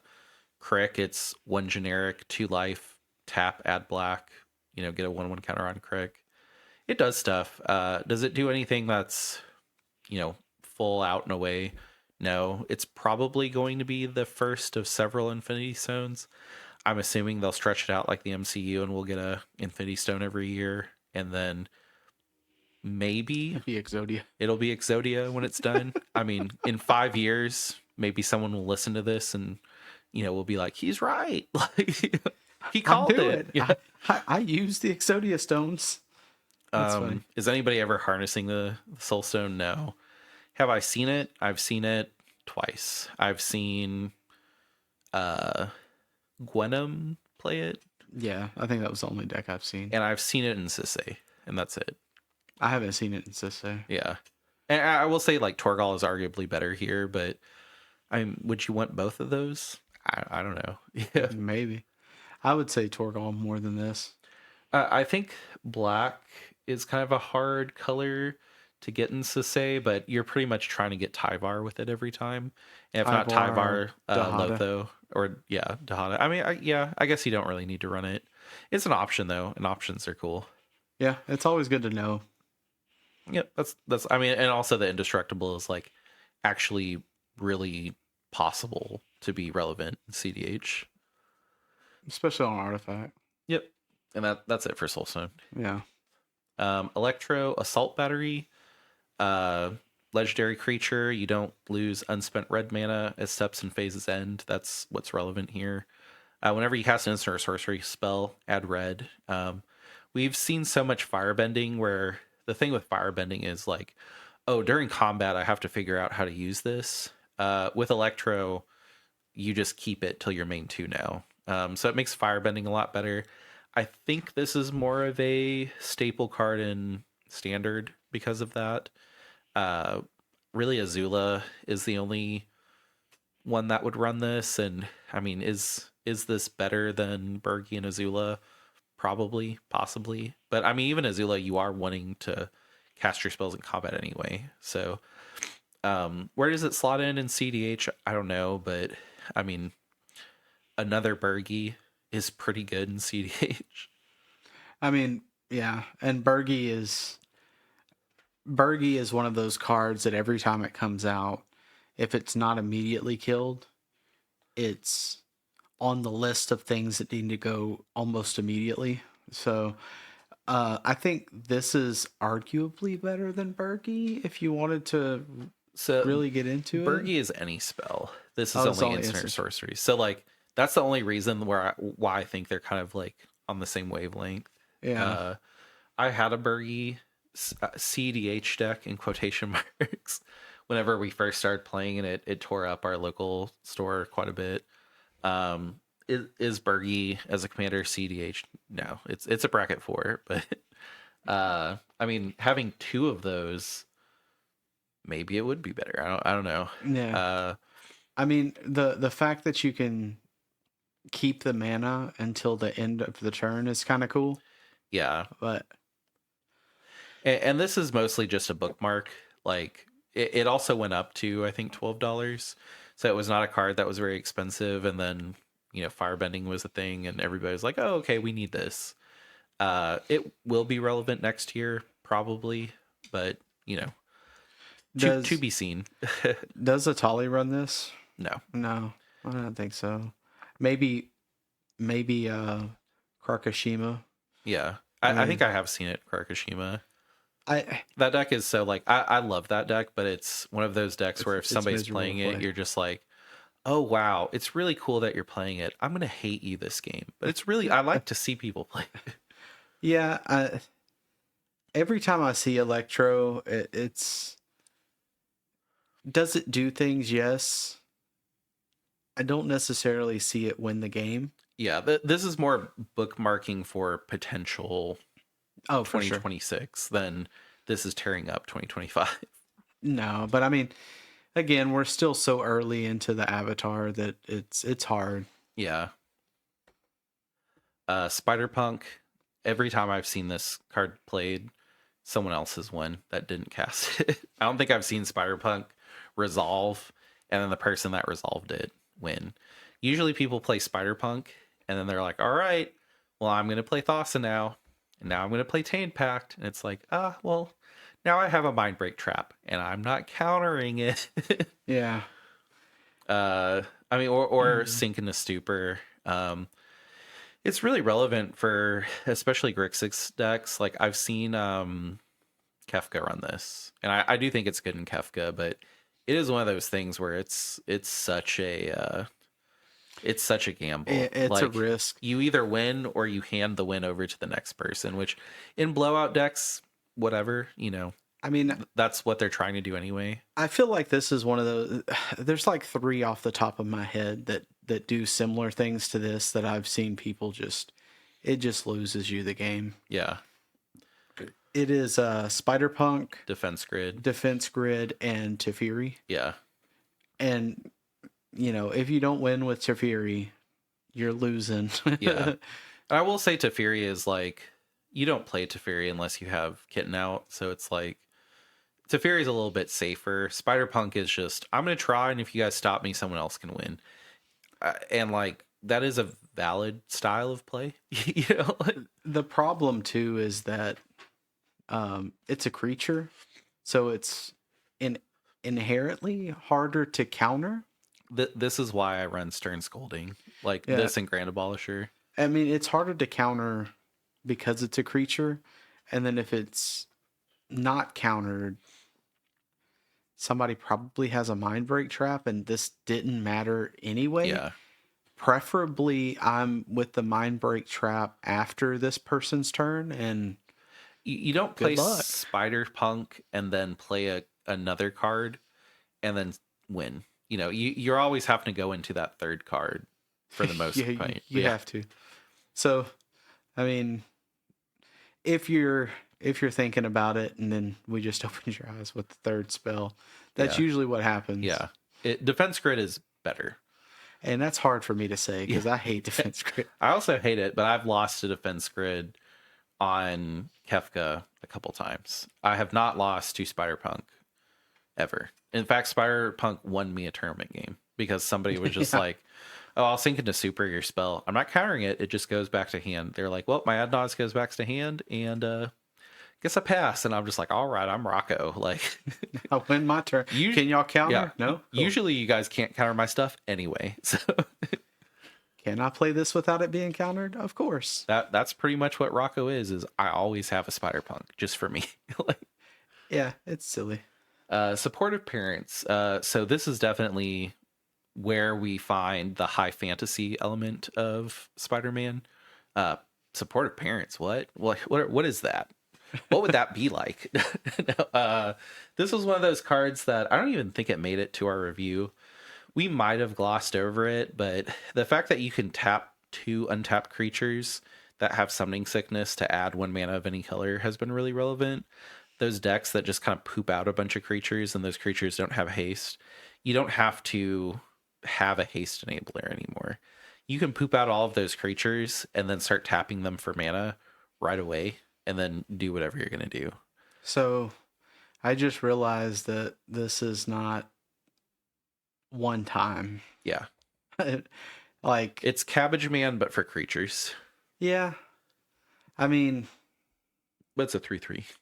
The 3/3 really hurts it, but this is something that if you're, I mean, it's an uncommon too. Yeah. This is something you need to know is around because it could be relevant to certain commanders or certain decks just because it itself doesn't have to wait to activate, and then everything else that's on the field that you're going to use with this doesn't have to.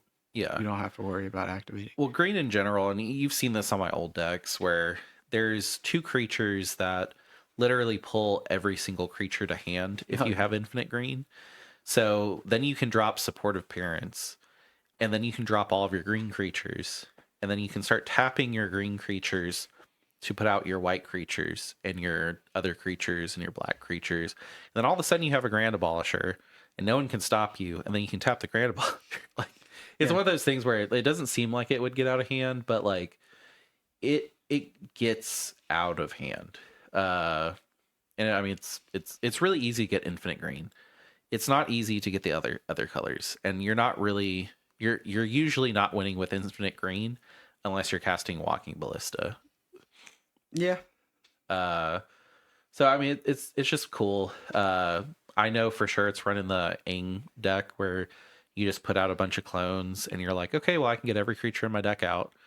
What do I do with it? Oh, Supportive Parents. I just start tapping them and I play my combo. I think it's cool.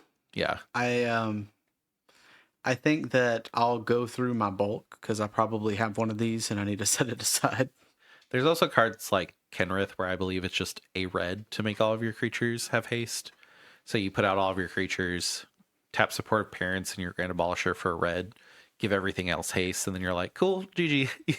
Yeah. But yeah, I mean, it's an enabler. It's also high fantasy, like support parents. Wow, High fantasy. that's cool. So crazy. Spider Woman, Stunning Savior. Our local Sasay player took out a card. Flash, I believe. No, it wasn't Flash. It was the white blue. I hate that card. Yeah, that one's not good either.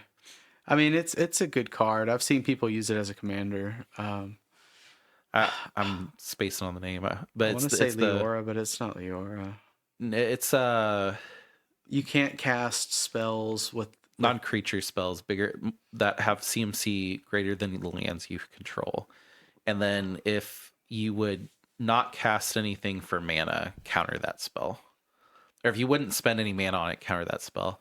And a lot of people will play that and be like, haha, and then someone will try to win after their turn, and they're like, oh my god, guys, stop them. It's like, we can't cast our free counters now. But they took that out and put Spider Woman in. Spider Woman's cool because it's a hybrid mana, so it does count for both white and blue on a legendary creature, and then artifacts and creatures your opponents control and you're tapped. Which, I mean, I hate playing against this card, so if you hate playing against it, it's probably good. But I have seen this in a lot of Sasay lists.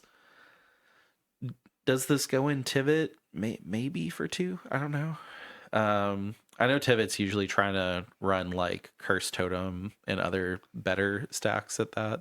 I mean, it's a good stacks piece. I mean, the only issue I would have with this would probably be the enchantment that does it. Because that enchantment can also extort, right? Is it blind obedience? Yeah, blind obedience. But that's I mean, it's not a legendary creature and it's harder to resolve. Yeah. I'm also looking. I can't think of what it was, man.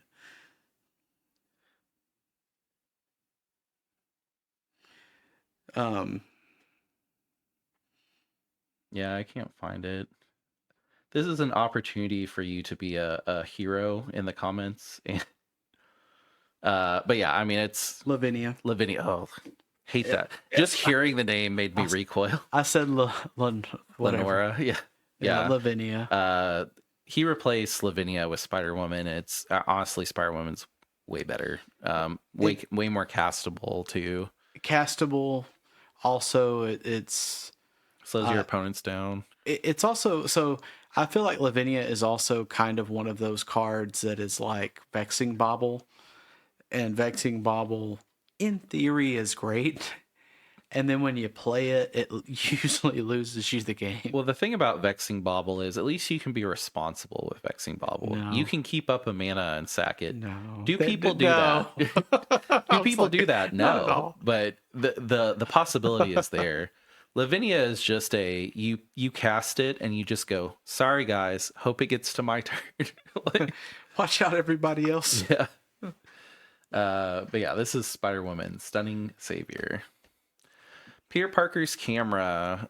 So I have seen this in Magda. I did think that this was going to be something where they would pay 7 in Sasay and get 2 searches. I don't think Sasay runs it because it's just too much investment. And usually if that first search resolves, you just chain into the rest. So I do think it's really good in Magda because it becomes sacrifice 5 treasures, pay 2, go get 2 artifacts or dragons out of your deck, which is silly. You know, I've seen it played, and I've not lost to it in a tournament, but I've seen it played and lost to it against Magda, like not in a tournament. This just has everything going for it as far as what it does. Yeah. The mana value is cheap. You pay 2 to do it, so it comes out. You get an artifact. The 3 film counters are also just not relevant. Yeah, like, no, if you're only using it if it once goes or off twice. once, yeah. You're this is a good turn 1 play into turn 3 whenever you're getting ready to use it, and you just need something to do with that mana on turn 1. You can also double Taru's triggers with this for 2. Yeah. Yeah. I mean, it's good.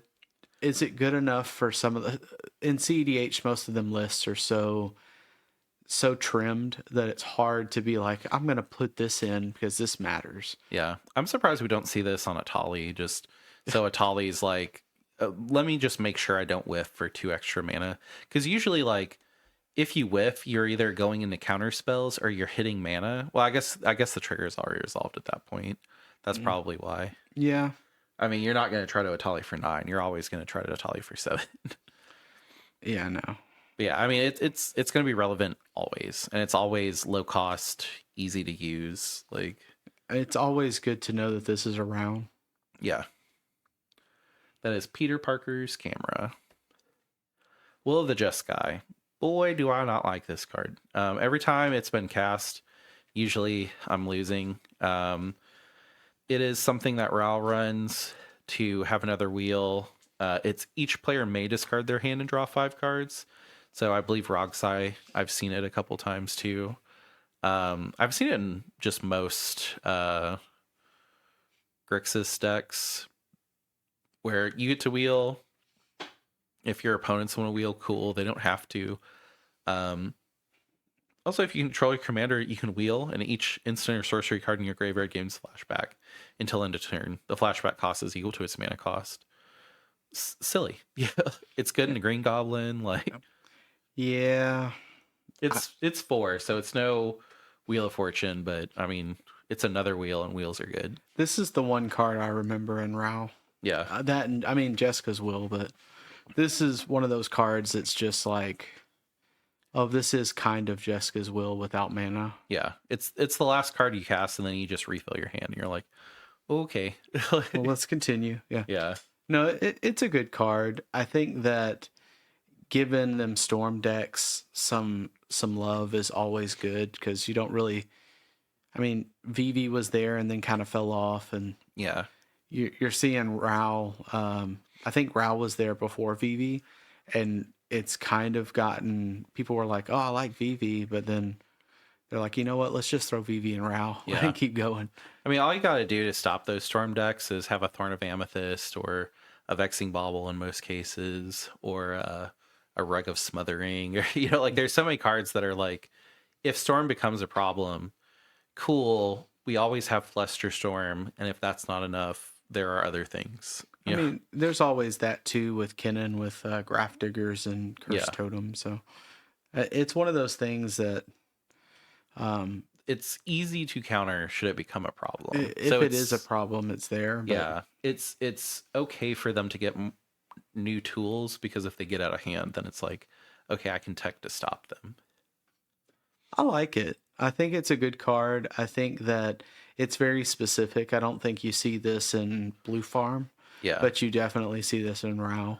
And the other thing is, I'm always happy when they print cards that are budget versions of very expensive cards. That, I mean, clearly, the Just Guy is not better than Wheel for multiple reasons, but also in some cases, it is better than Wheel, depending on what your commander is. Yeah. I think that everybody kind of has gotten savvy to Rao. Yeah. So people may counter this, or it might be just too late. Yeah. In the stem of. Usually this is cast after Jessica's will has resolved, and then you're just done. Yeah. Yeah. I mean, it's also not as threatening, right? Let's say you're Raoul, and for whatever reason you're just like, I don't have Jessica's will. Let me cast this and try to find it. Yeah. If everybody's like, well, I have a choice, then you probably like people aren't going to counter it as often.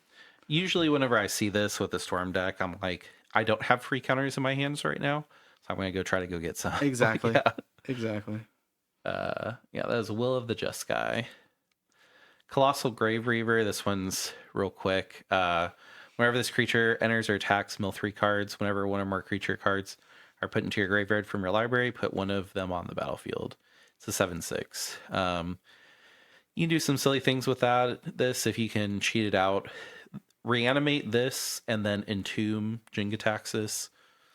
great. Like there's a lot of silly things, especially like Scion of Ur-Dragon. Like we have a Scion of Ur-Dragon player, and the moment this was printed, they were like, this deck is going to be seen in CDH tournaments. And I mean, they weren't wrong. I've seen, not counting them or someone else that is local that plays Scion, I've seen 2 to 3 Scion players. Like, have they done great? I mean, one of them got to top 16 in a 100-person tournament. But I mean, it's just cool to see big giant dragons get printed and they be playable in CDH.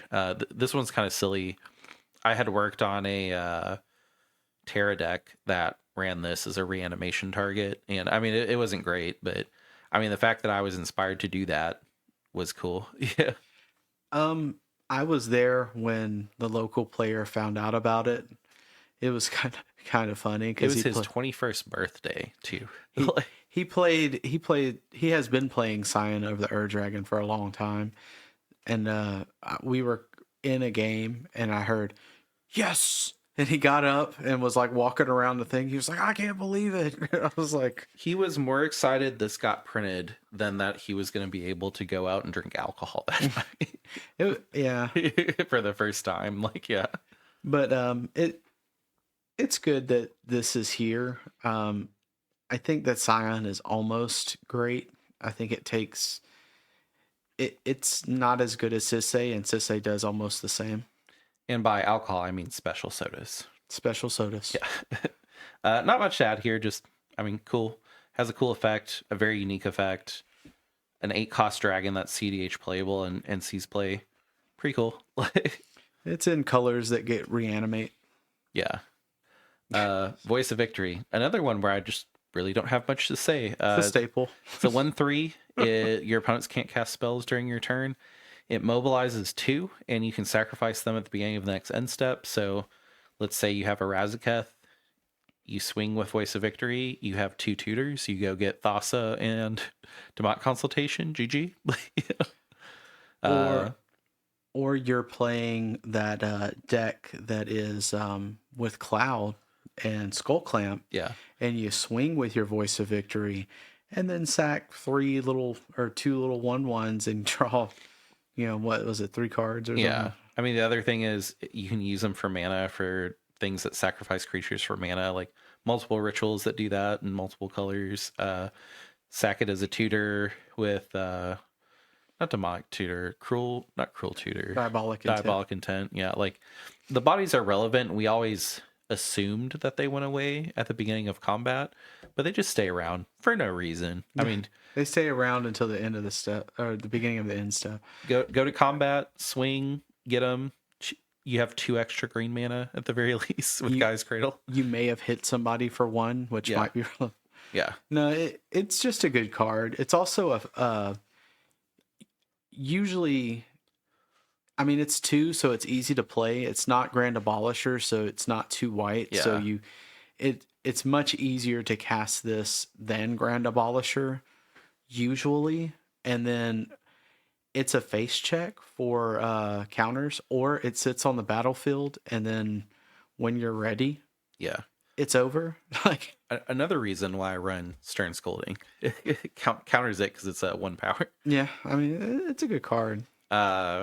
It's one of those things where it really depends what your combo is. I did cut it from Rocco and went with Myrel. Number 1, because Myrel got a cooler printing in foil. It's very relevant that Myrel and Grand Abolisher stop activate abilities of creatures and artifacts, because if you're playing a graveyard combo at all, if someone has a Agatha's, then you're like, oh, well, they can just remove one of my cards and then I can't go. Like, I would say that if you're running Underworld Breach combo, maybe don't trade out Voice of Victory for Grand Abolisher yet, and just be very understanding of, okay, I could play a Voice of Victory and scare the table, but someone has an Agatha's, so like maybe I don't. Yeah. I mean, this is also has good Timnus energy. I mean, Deathrite Shaman 2 disrupts any graveyard stuff. Yeah, I mean, good Timnus energy. It's very, very good for the decks that can combo with like Thassa combo. Like this is great for Thassa combo. You do get this is I've played this card a million times. You do get to choose the targets as they enter, like, right? So Yeah. you attack and then you'd be like, okay, I'm gonna send one here and one here then. Yeah. So So with just this, you could get all 3 of your Tymna triggers if there's no board. it's just good. Yeah, it's great. I think I don't know. I think this might be the card of the year that is kind of similar to Bowmasters last year. But I mean, we got so many good cards. Like this is definitely top 4. This is there, yeah. Yeah, it's one of those things where it's like, oh wow, remember before Voice of Victory? Like the only reason that you wouldn't say that is just because there was already a Grand Abolisher, but now you have 2 Grand Abolishers. I mean, most decks run both. Yeah. Yeah, most decks run both. This is also I mean, a lot of decks were running Myral and then went down to Voice of Victory because they just didn't need it. I know some Tymna lists run this just because. Yeah. They took out Grand Abolisher, put this just to be able to Tymna trigger. I mean, it also could literally be a value Voice of Victory too. Yeah, I mean, it is in a lot of cases. If you're so you play this next turn, play Tymna. Yeah. Oh, I know a lot of people cut Cutzel for this as well. I forgot about Cutzel.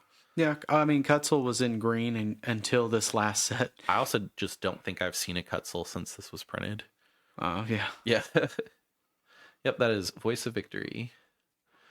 Dracogenesis, silly. Enabled people to play Tiamat, all those really silly. If my dragon commander resolves, I win the game. It is 8, but I mean, it's just silly. Like, I don't really have much to say about it. It's cool that it exists. It will always be in my CDH staples box. Would I ever play a deck with Dracogenesis? Probably not. It's a gimmick, but it's a really cool gimmick. I mean, dragons are relevant because of how strong they are. Yeah. And Dracogenesis allows them to be played. I mean, do you cast one for 8 or do you cast all of them? Yeah. I mean, Tiamat is, I play Dracogenesis, I play Tiamat.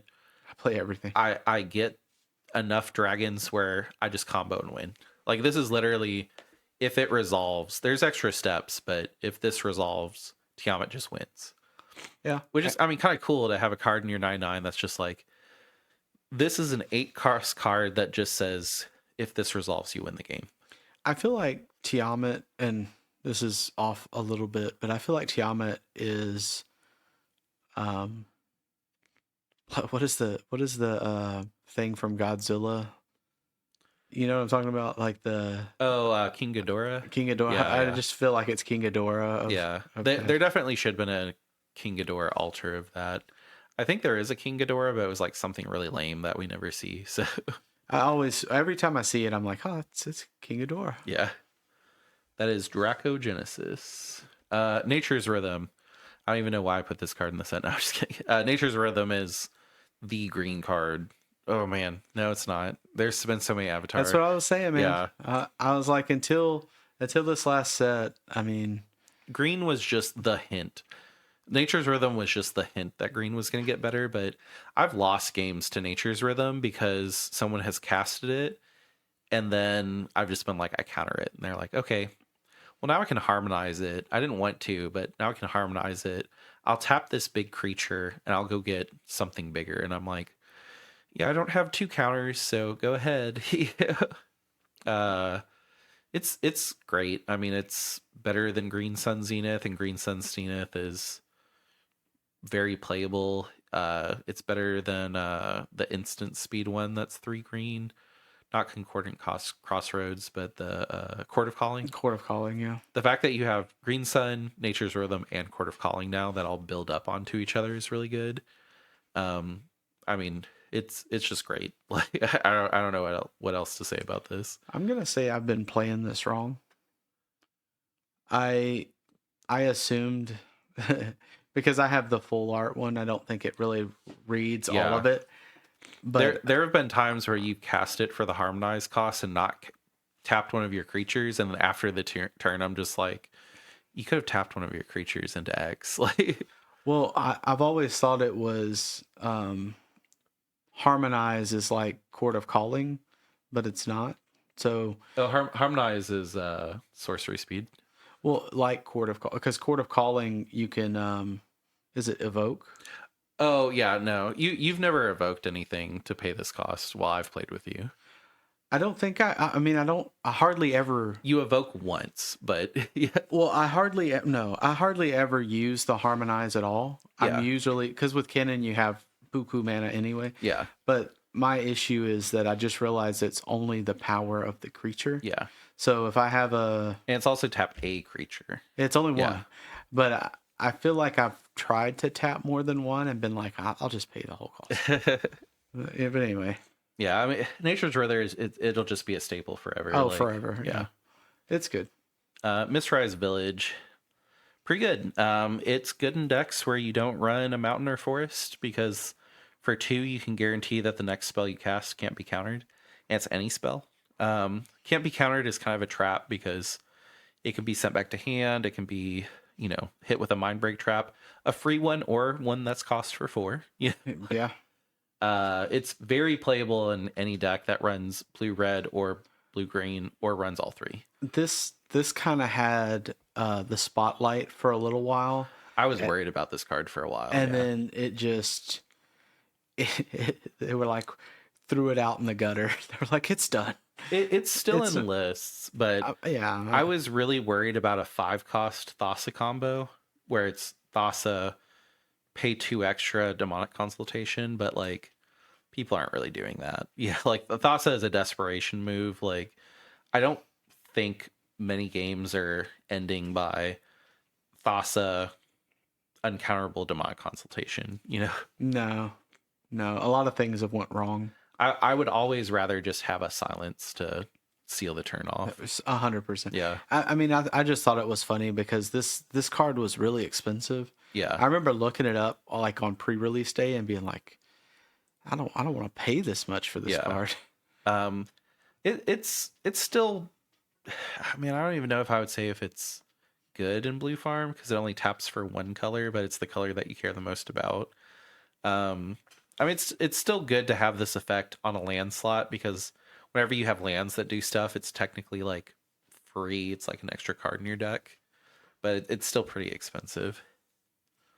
Yeah, I mean, maybe I put it in to try to do basalt, but I just don't. I don't know. Yeah. That is Mistrise Village. Now we're into the Avatar stuff. That'll kind of close out the podcast. It's been long, but we've been moving through it. So the Inagi of Kyoshi Island, Flash, Ward, Waterbend 4, which is silly. And then whenever an opponent draws their second card each turn, you draw 2 cards. It's just cool for Kennen, really. I don't think any other deck is really running this. I don't even think I would run this in Hashaton because I'd always have Nozahal. So with this, it's really castable. First off, I mean, for 5 in Kennen, you could flash this out on somebody's draw, and then get 2 cards off of theirs. I've been in games where I've had this out, and player 1 draws 2 cards, and I'm like, well, I'll draw 2, and then for whatever reason, an Esper Sentinel triggers twice off of like 2 different players, and then I'm like, well, I'll draw 2 again, and I've drawn 4 cards or 6 cards. Well, if Esper Sentinel triggers off another player, then you have a mana up. You can be like, I'll just cast something. Yeah, I'm casting. I'm not paying for it. Draw 2. The only issue, well, let's say it's really castable, and then another good thing about this with Kennen is it's a 5 cost. So something like Disrupting Shoal, this will counter a Seedborn. Not even a Seedborn. It'll counter a Force of Will. Yeah. So I've kind of cut it just because I'm not big flips Kennen. And if I do flip something big, I'd rather it be Hullbreaker Horror. I've been kind of playing a different list, but this is always in the back of my mind for Kennen because this is a good card. I don't really see it in any other deck. I can't Yeah. really think of another deck that would want to run this. Hashtag's the only one I could think of. It's really what decks run Nezahal and would want a cheaper Nezahal, basically. Not many decks run as a whole, Yeah. though. I mean, really cool. I mean, it's something that we'll see for a while. Like, it'll be in my CDH staple box for a while. Yeah, this will always be Kennen, and Kennen will always be relevant. Yeah. So, and if you do big flips Kennen, this is probably there. It's also legendary, too. It's good. Yeah. That was, sorry, the Nagi of Kyoshi Island. Wan Shi Tong, Librarian, another really good blue card draw creature. I've seen a lot of people try to run this as a commander. I don't think it's successful as a commander. I don't either. I might eat my words in 2026, but And if it is, awesome, because it would be cool to have another mono blue commander. However, this is just really good for most of the green decks that run infinite mana, yeah, because then you draw your entire deck. I mean it's great for decks that can cast a 2 blue creature and just draw and get bigger and bigger and bigger. I don't know if it's blue farmish. Well, it I has think flying could be. vigilance. You can always just try to swing with it. Yeah. Yeah, I don't know. I don't know. Like Blue Farm is such a very trimmed list depending on which versions you run. Is there a Timna list? Of course. I think that this would be an option. I just kind of want to read this again just because it's so ridiculous. So this is, you can cast this for blue. It's a bird spirit, which spirit is a very relevant subtype. There's a lot of things that give hexproof to spirits and blah, blah, blah. Flying vigilance. So 3 keywords for 2. When it That's enters, good. put X1/1 counters on him that draw half X cards rounded down. Which, I mean, if you X and a 0, not relevant. Whenever an opponent searches their library, put a 1/1 counter on Wan Shi Tong and draw a card. Like, whose homework was this? And they just went, oh, this is my OC. I'm going to put every ability I can on him. Like, It's like flying. Yeah. yeah, Vigilance. Yeah. let's make him flash. I mean, he'd be good, not flash. He'd be good without vigilance. Like, he only needs 2 of 3 of those, but he got all 3. I think that if you're running Archivist, you're running this too, or you're swapping. Or you can't run Archivist, and now you can run an Archivist. That's very true. Yeah. This gave Archivist effects to something like Kennen, which is Silly Town. Yeah. This gave Archivist to stuff like Grixis, which is silly. This is a really good card. Yeah. It'll be a staple forever. I mean, I'll just say that. Everybody was like, in this set, there's the big 3, I would say. Yeah. And I think that if you've opened Avatar and know about Avatar, you should know the big 3 at this point. But I think that out of the big 3, this is probably the best or the most usable. Yeah, I mean, blue in general is the most usable color in CDH. Most decks are running blue. Yeah. So most decks will be running this now. But yeah, I mean, good. it's a great card. I mean, Sisei is even considering running this, and Sisei doesn't necessarily like to draw. So yeah, I mean, it's a legendary blue.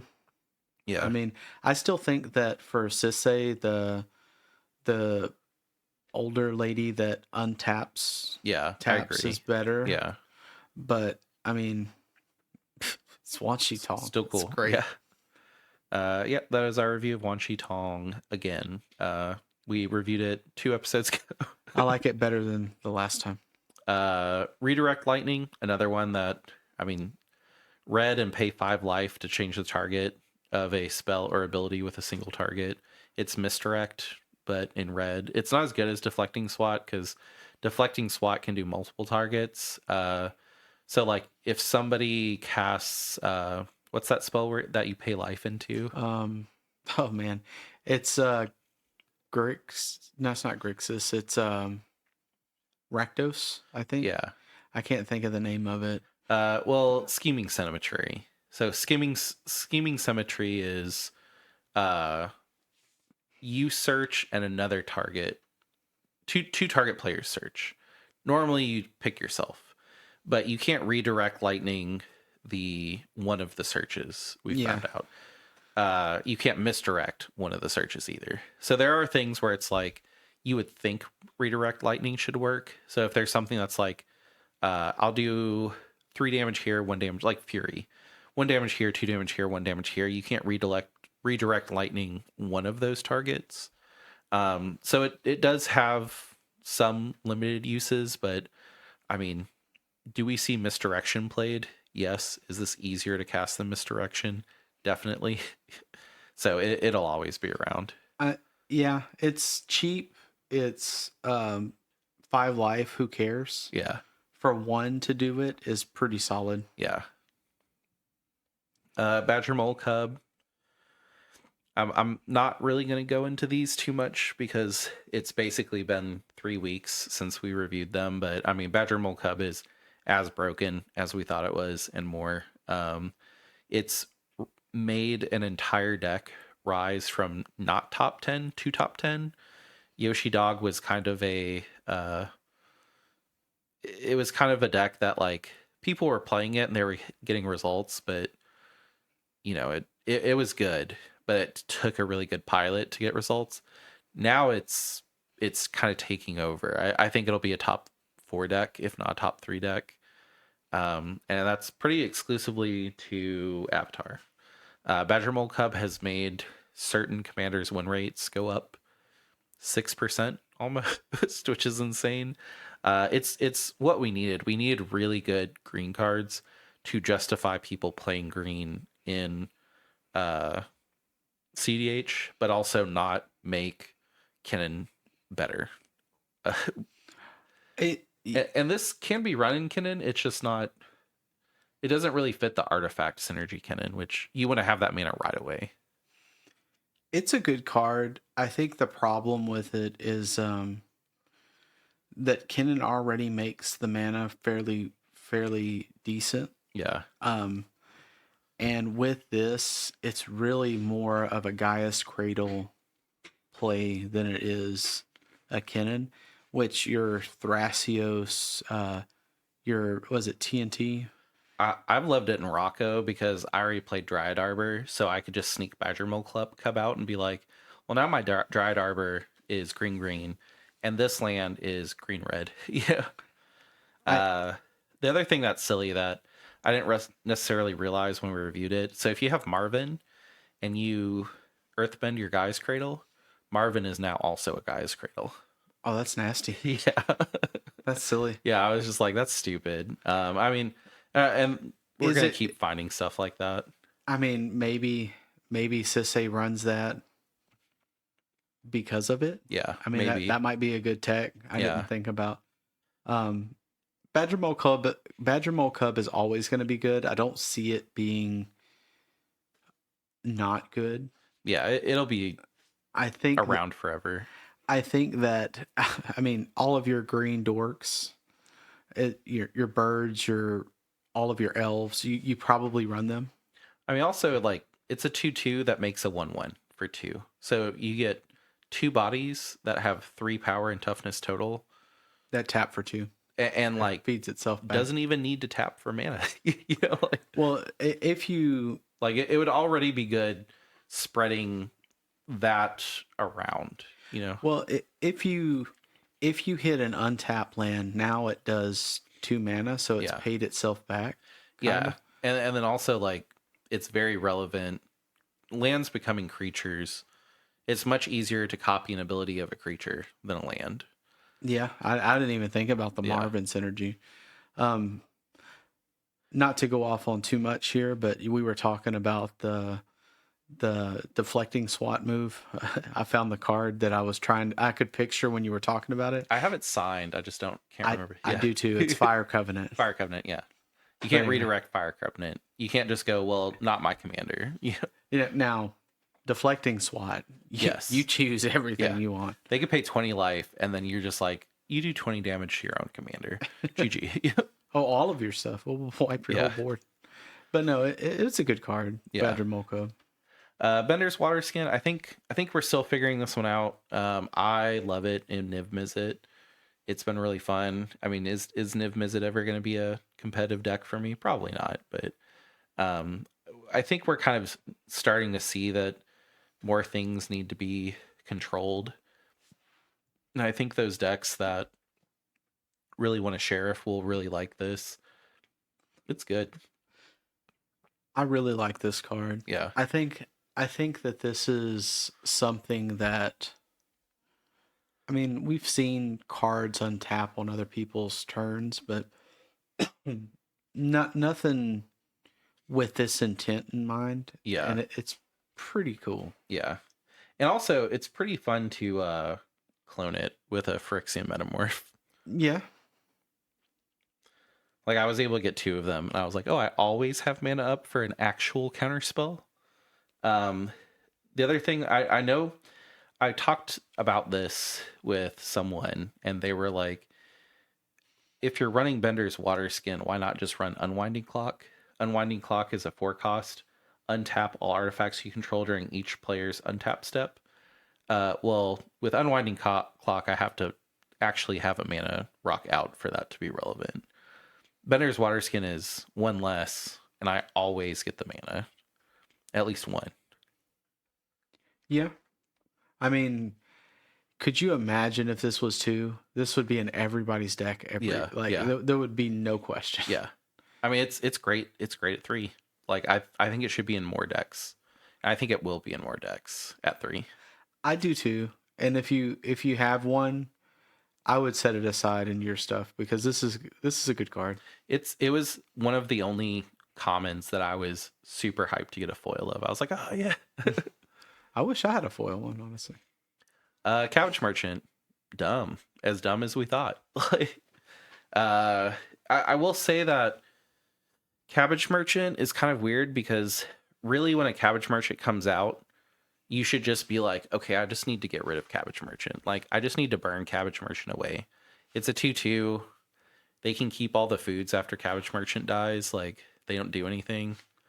Really, you just need it around for a turn cycle, and you're good. Like, it doesn't really matter if it gets removed. Also, like, let's say you cast it, and there's a crazy counter war, and because of Cabbage Merchant, you can toss in and you don't lose the game, and then it gets removed before your next untap step. Also cool. Yeah. I'm enjoying it in Rocco because I can play Collector Oof, and I get all of the mana from all the foods still because it's a creature that taps them, so it's a creature ability. It's been good. I mean, would I say meta defining? Maybe. I don't know. It really depends on what decks are at your table, but you always have the option to not play it if there's not non-creature spells. I do believe the problem with this card is that it's here and it'll be here forever. Yeah. And this will always be an option. And it's a great option. Yeah. It's hard for me to. It's hard while you're playing a green deck to be like, well, I mean, if I had an extra mana, I'd be able to do a Swan Song. Yeah. And it's like, well, if I cast a Cabbage Merchant, I mean, somebody's going to cast some stuff. The other thing that I discovered today. So do you remember the Teenage Mutant Ninja Turtle spoilers? Yeah. So Michelangelo the Heart has partner character select, so it can only be partnered with other turtles. But Michelangelo is a 2-cost legendary creature, 2/1 trample. At the beginning of your second main phase, if you attack this turn, put a 1/1 counter on target creature and create a food token. And then we also are getting Leonardo, who is a 4-cost white creature. Whenever a token you control enters, you may put a 1/1 counter on each creature you control. Do this only once each turn. That's silly. Leonardo is a 5-color partner commander.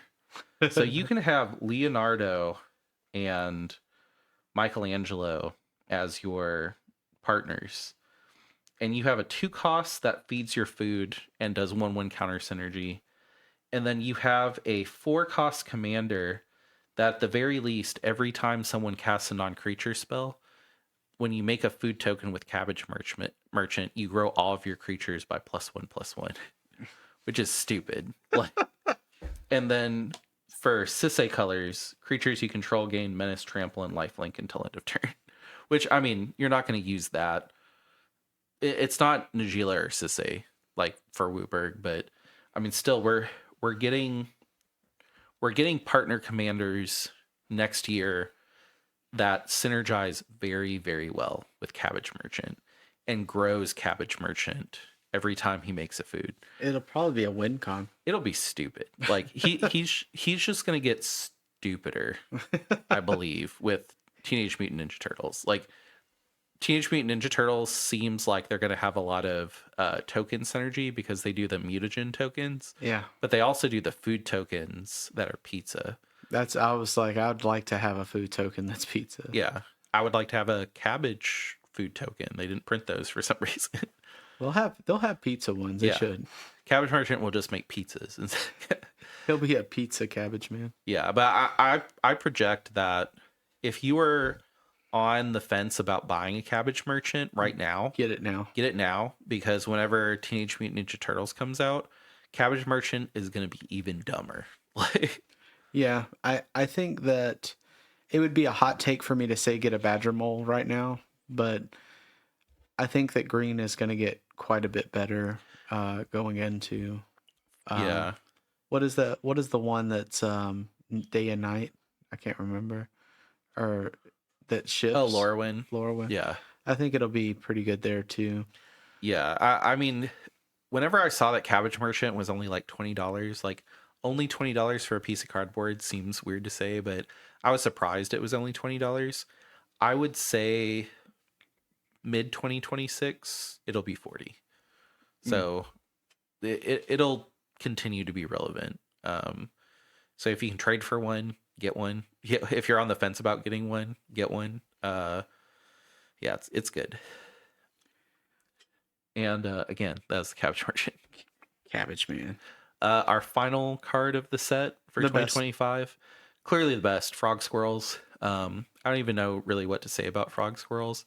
If you can't just look at Frog Squirrels and go, "Oh, I get it," then why are you even playing CDH? You should not play CEDH. It's a 2-cost Frog Squirrel with reach. That's a 2/2. Like, who approved this? That's insane. Some of the mysterious croaking and chittering heard in the foggy swamp can be traced back to the frog squirrels who hop along the canopy and snack on giant insects. Yeah, great. We read that entire card. Yeah, amazing. It's. I'll go out on a limb just like the Frog Squirrels would, and I will say best card of the set. It gets my Force of Will. We didn't even do Force of Will this set. I think we rated it high in the. It was a 5. Yeah, it was a 5 on our Avatar review, and honestly, I'll give it a 6. I've never given a card a 6 before. It's a 10 out of 5. It's one of the cards that we rated really, really well in our Avatar review 3 weeks ago, and it has just continued to dominate CEDH. I think I've only pulled one, which is crazy. Yeah, I mean, well, it's a TLA, so yeah, you could only get it in Jumpstart. I might just see how many of these I can get in foil and just be like, I am the guy that has 100 Frog Squirrels. Well, I mean. Yeah. And then watch it be like a modern staple, and like all of our jokes are like, no, it's actually going to break a format. And then they're like, crazy. I buy them for 10 cents and they go up to like $5. That's insane. I have trade fodder for days. Yeah. Yep. That is our review of all the cards in 2025. It is a little weird to review Avatar and then 3 weeks later re-review it, but it's made an impact. If any of you guys just skipped the whole Avatar section and you're listening now, I would understand, but I would say that it is worth a second listen. at the very least, looking forward to Teenage Mutant Ninja Turtles and Cabbage Man synergies. Yeah, I'm looking forward to Turtles. Yeah. Just in general, is one of my favorite things growing up. Yeah. This will be our last podcast of 2025. This will come out on Monday, the 22nd, and we will not see you guys till January 5th, unless you're in the Discord. Then we'll see you every day. Got everybody have a safe holiday season, safe sure. New Year's, and we'll see you in 2026. Happy holidays, y'all. Yep. See ya. Bye. Bye.